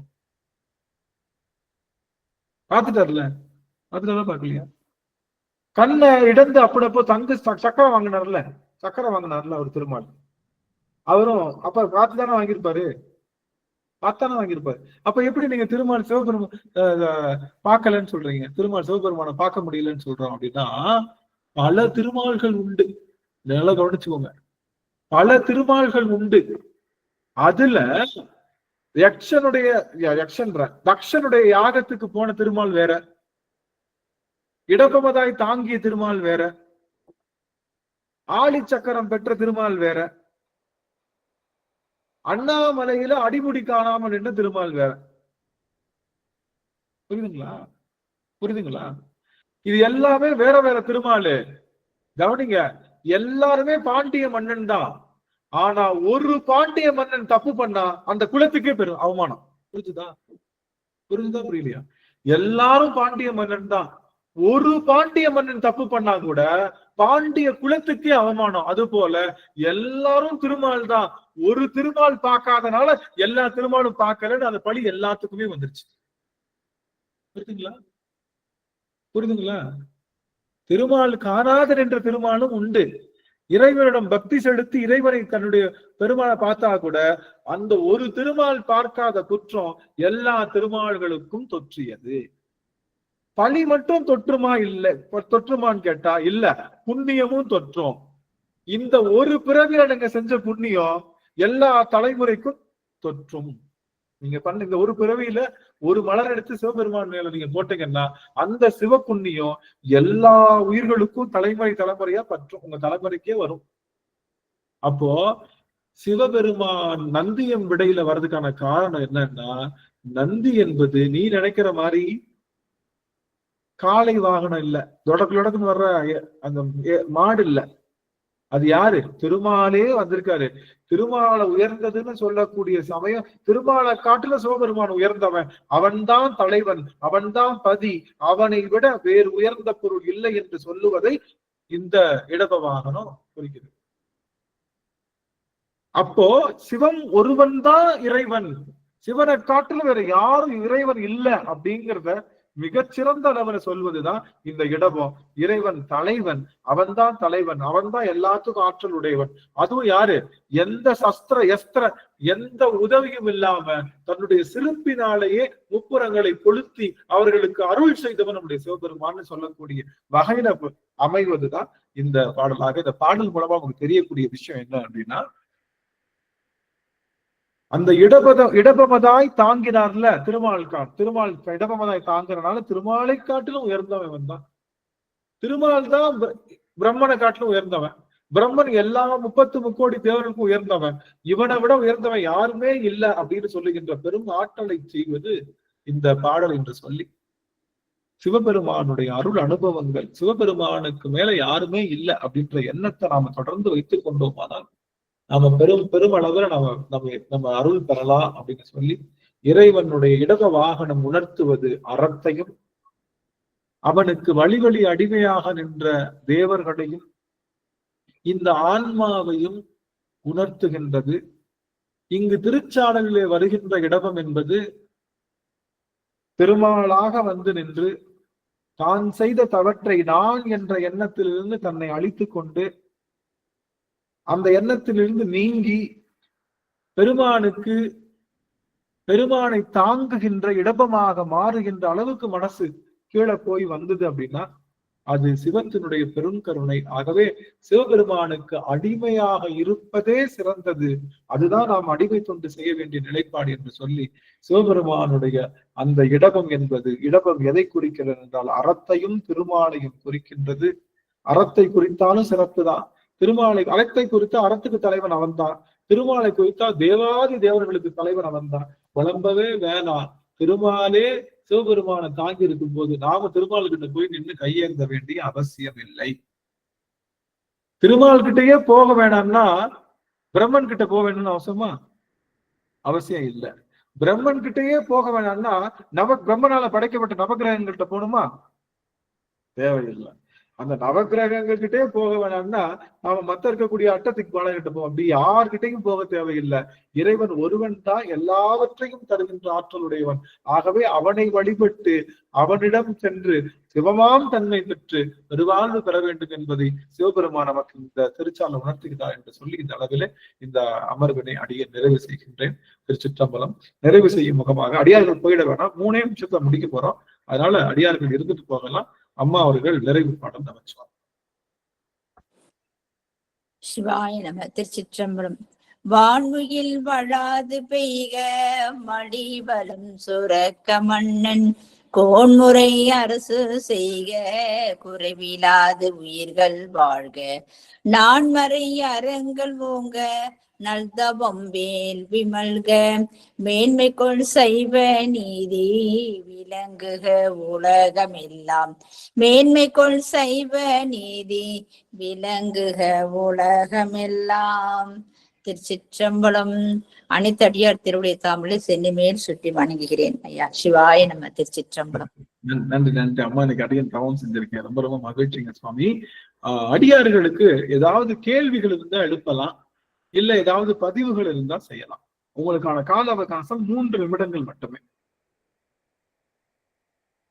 அந்த நந்தியம் பெருமான்னு சொன்னீங்க இல்லையா, இந்த ஆமாங்க. அது சரி முறையில எனக்கு அது புரியலங்கய்யா நீங்க சொல்ற அந்த விளக்கம். நந்தியம் பெருமான் தான் அந்த அறம் தான் நம்ம சொல்லுவோம் அதுக்கு. Super super. ரைட். அரண் சொல்லுவோம். அதாவது ஒன்றும் இல்ல, அதாவது என்ன ஆயிடுச்சுன்னா இவர் எப்பயுமே நந்தியில வர்றவர் யாரு, இந்த ஆளு அறத்த நந்தியாக்கி வருவாரு, எப்பயுமே வருவாரு. இப்ப என்ன ஆயிடுச்சு, சாமிக்கு போட்ட சேரு என்ன சேரு, அந்த தேர் இருக்கு இல்லையா, தேர் வந்து நான் நான் நான் கலந்துருக்கனால சிவனுடைய சார்பு பட்டவனே நான் தூளாயிடு. எப்பயுமே தேர் தூளாயிடுச்சு. தேர் தூளாயிடுச்சுன்னா என்ன பண்ணுவோம், நம்ம ஒரு பெரிய மேடையில போட்டு ஒருத்தவங்க உட்கார வச்சிருக்கோம், திடீர்னு அந்த சேர் உடஞ்சிருச்சு. உடஞ்சோன்னா என்ன பண்ணுவோம், அப்படி அந்த ஆர்கனைசர் யாரோ கிடுகிடுன்னு ஓடி போய் என்ன பண்ணுவாரு, வேற ஏதாவது சேரை போடுவார் இல்லையா, அப்படி போறாரு. அப்படி போடுறதுக்கு பதிலா அந்த அந்த டோட்டல் ஆர்கனைசர் யாருன்னா திருமால் தான் அதுக்கு ஆர்கனைசர். அது போறாரு, ஐயோ ஒரு பேர் உடஞ்சிருச்சான்னு சொல்லிட்டு இவர் எப்பயுமே இடப்பத்தான் வருவாரு. அந்த இடப்பமாவே நான் மாறுறேன், என் முதல்ல ஏறி உட்காருங்க சாமின்னு அவரே மாறி தன்னுடைய அந்த அந்த தேர் உடஞ்ச உடனே இவர் என்ன பண்ணிட்டாரு, இடப்பமா மாறி முதுகுல ஏறி உட்கார சொல்லிட்டாரு. சாமி தயவுசெய்து என் முதல்ல நீங்க நிக்காதீங்க சாமி, உங்களுக்காகதான் இது போட்டோம். அதுல என்ன இல்ல, தேர்ல என்ன இருந்துச்சு, நான் இருந்துச்சு.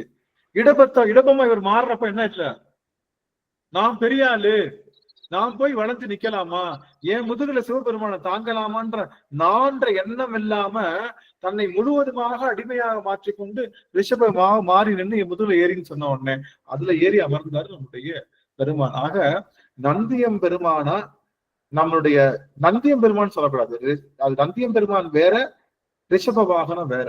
அந்த ரிஷப வாகனமாக பெருமான் வந்து எடுத்துறதுனால அந்த ரிஷபமாக யார் நின்னான்னா நம்மளுடைய திருமால் வந்து தாங்கி முதுகு கொடுத்து தாங்கி நின்னார். அதனால நம்ம விடை வாகனத்துல சாமி வரப்ப என்ன நினைக்கணும், அந்த விடை வாகனம் என்பது என்னன்னா திருமால் தான். திருமால் தான் பெரிய ஆளு. திருமால்கிட்ட போய் நம்ம போய் 7 மலையிலையும் அந்த மலையிலையும் இந்த மலையிலையும் எனக்கு அதை கூட இதை கூடன்னு கேட்டுட்டு இருக்கோம். ஆனா திருமாலை யார தாங்கி இருக்காரு, சிவபெருமானை தாங்கியிருக்காரு. திருமாலை காட்டுல சிவபெருமான் உயர்ந்தவன் அப்படின்றத பறைசாற்றணும். அதே சமயத்துல அவன் அறத்துல நிக்கிறவனும் நான் என்ற எண்ணம் இல்லாதவர்களிடத்தான் நிற்பான் அப்படிங்கிற தன்மையும் இந்த திருச்சாலை நமக்கு உணர்த்துகின்றது. அவன் நினைச்சிருந்தா இடபத்துல வந்திருக்கலாம். அவன் கோயில் வருதுங்க, படிச்சேன். ஆமாங்க படிச்சேன், இப்பதான் படிச்சு எழுதுனேன். அந்த முப்புறங்கள் ஏறுறது பத்தி எழுதிதான் உக்காண்டிருந்தேன்.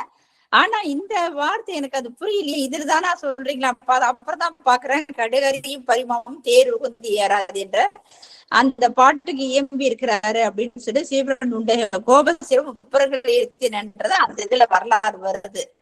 கரெக்ட் தாங்க சிவ, இப்பதான் எனக்கு புரியுது. அதுதான் சந்தேகத்தை தீர்த்துக்கலாம் அப்படின்னு தான் கேட்டேன்.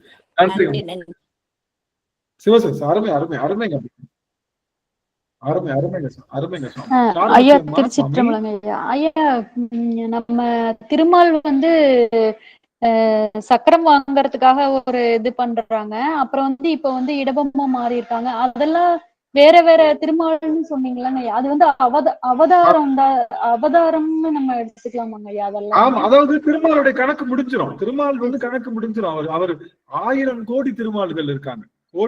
அவங்களுடைய காலம் என்ன ஆகும், திருமாலுடைய காலம் முடிஞ்சதுக்கு அப்புறம் திருமால் போயிடுவார். அவ்வளவுதான், அவரு முக்தி ஆயிடுவார். அடுத்து திருமால் முக்தி ஆயிடுவார். அப்படி திருமால் வந்து பல திருமால்கள் உண்டு, பல இந்தியர்கள் உண்டு, பல பிரம்மர்கள் உண்டு. ஆனா ஒரே சிவம் தான் உண்டு. எப்பயும் சிவத்துல மாற்றம் கிடையாது.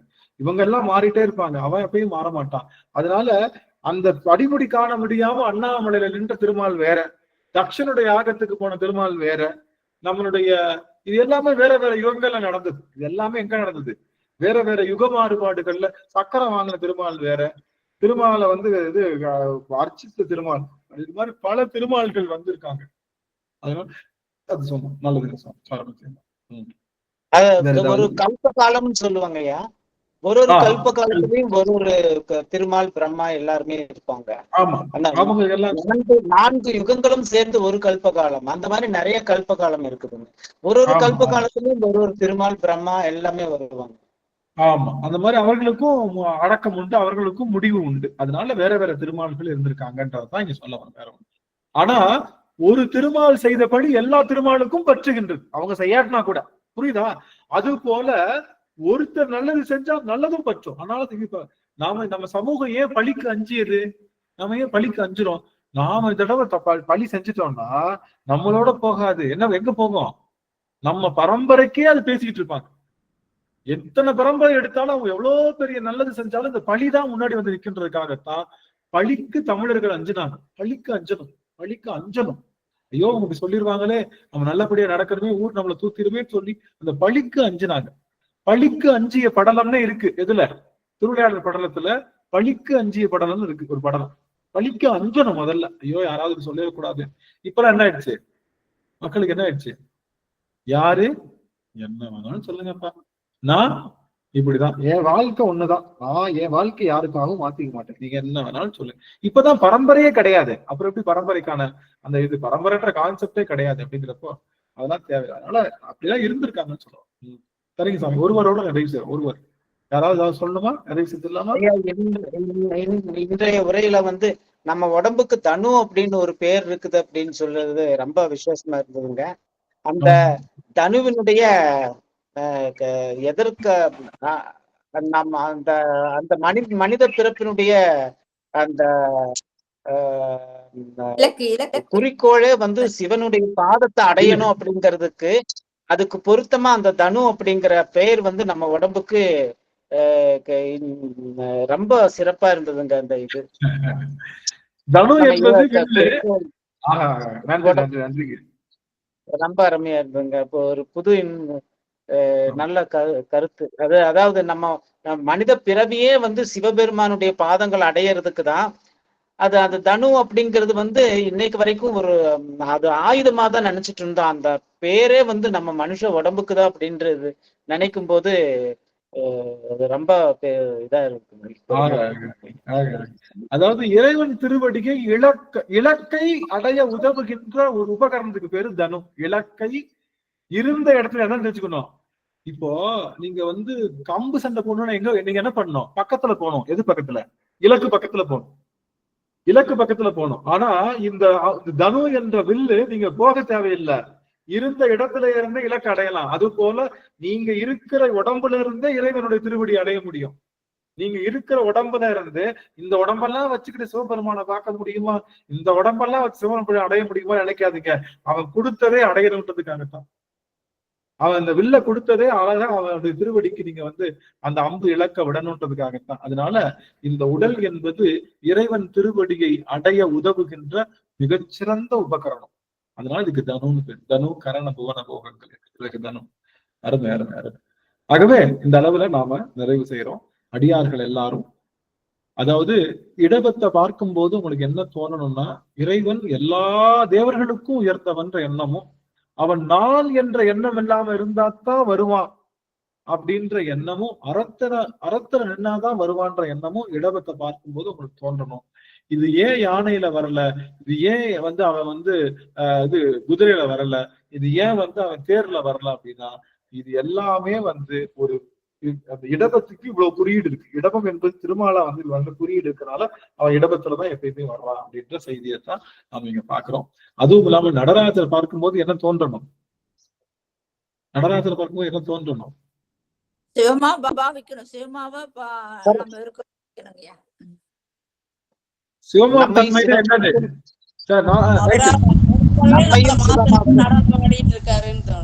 அருமை. சிவமாம் தன்மையில என்னது? அருமை அருமை. ஐயா மாறாத அன்புங்க ஐயா, கருணை, மாறாத கருணை. மாறாத கருணை வைப்பதற்கு பேருதான் சிவமாம் தன்மை.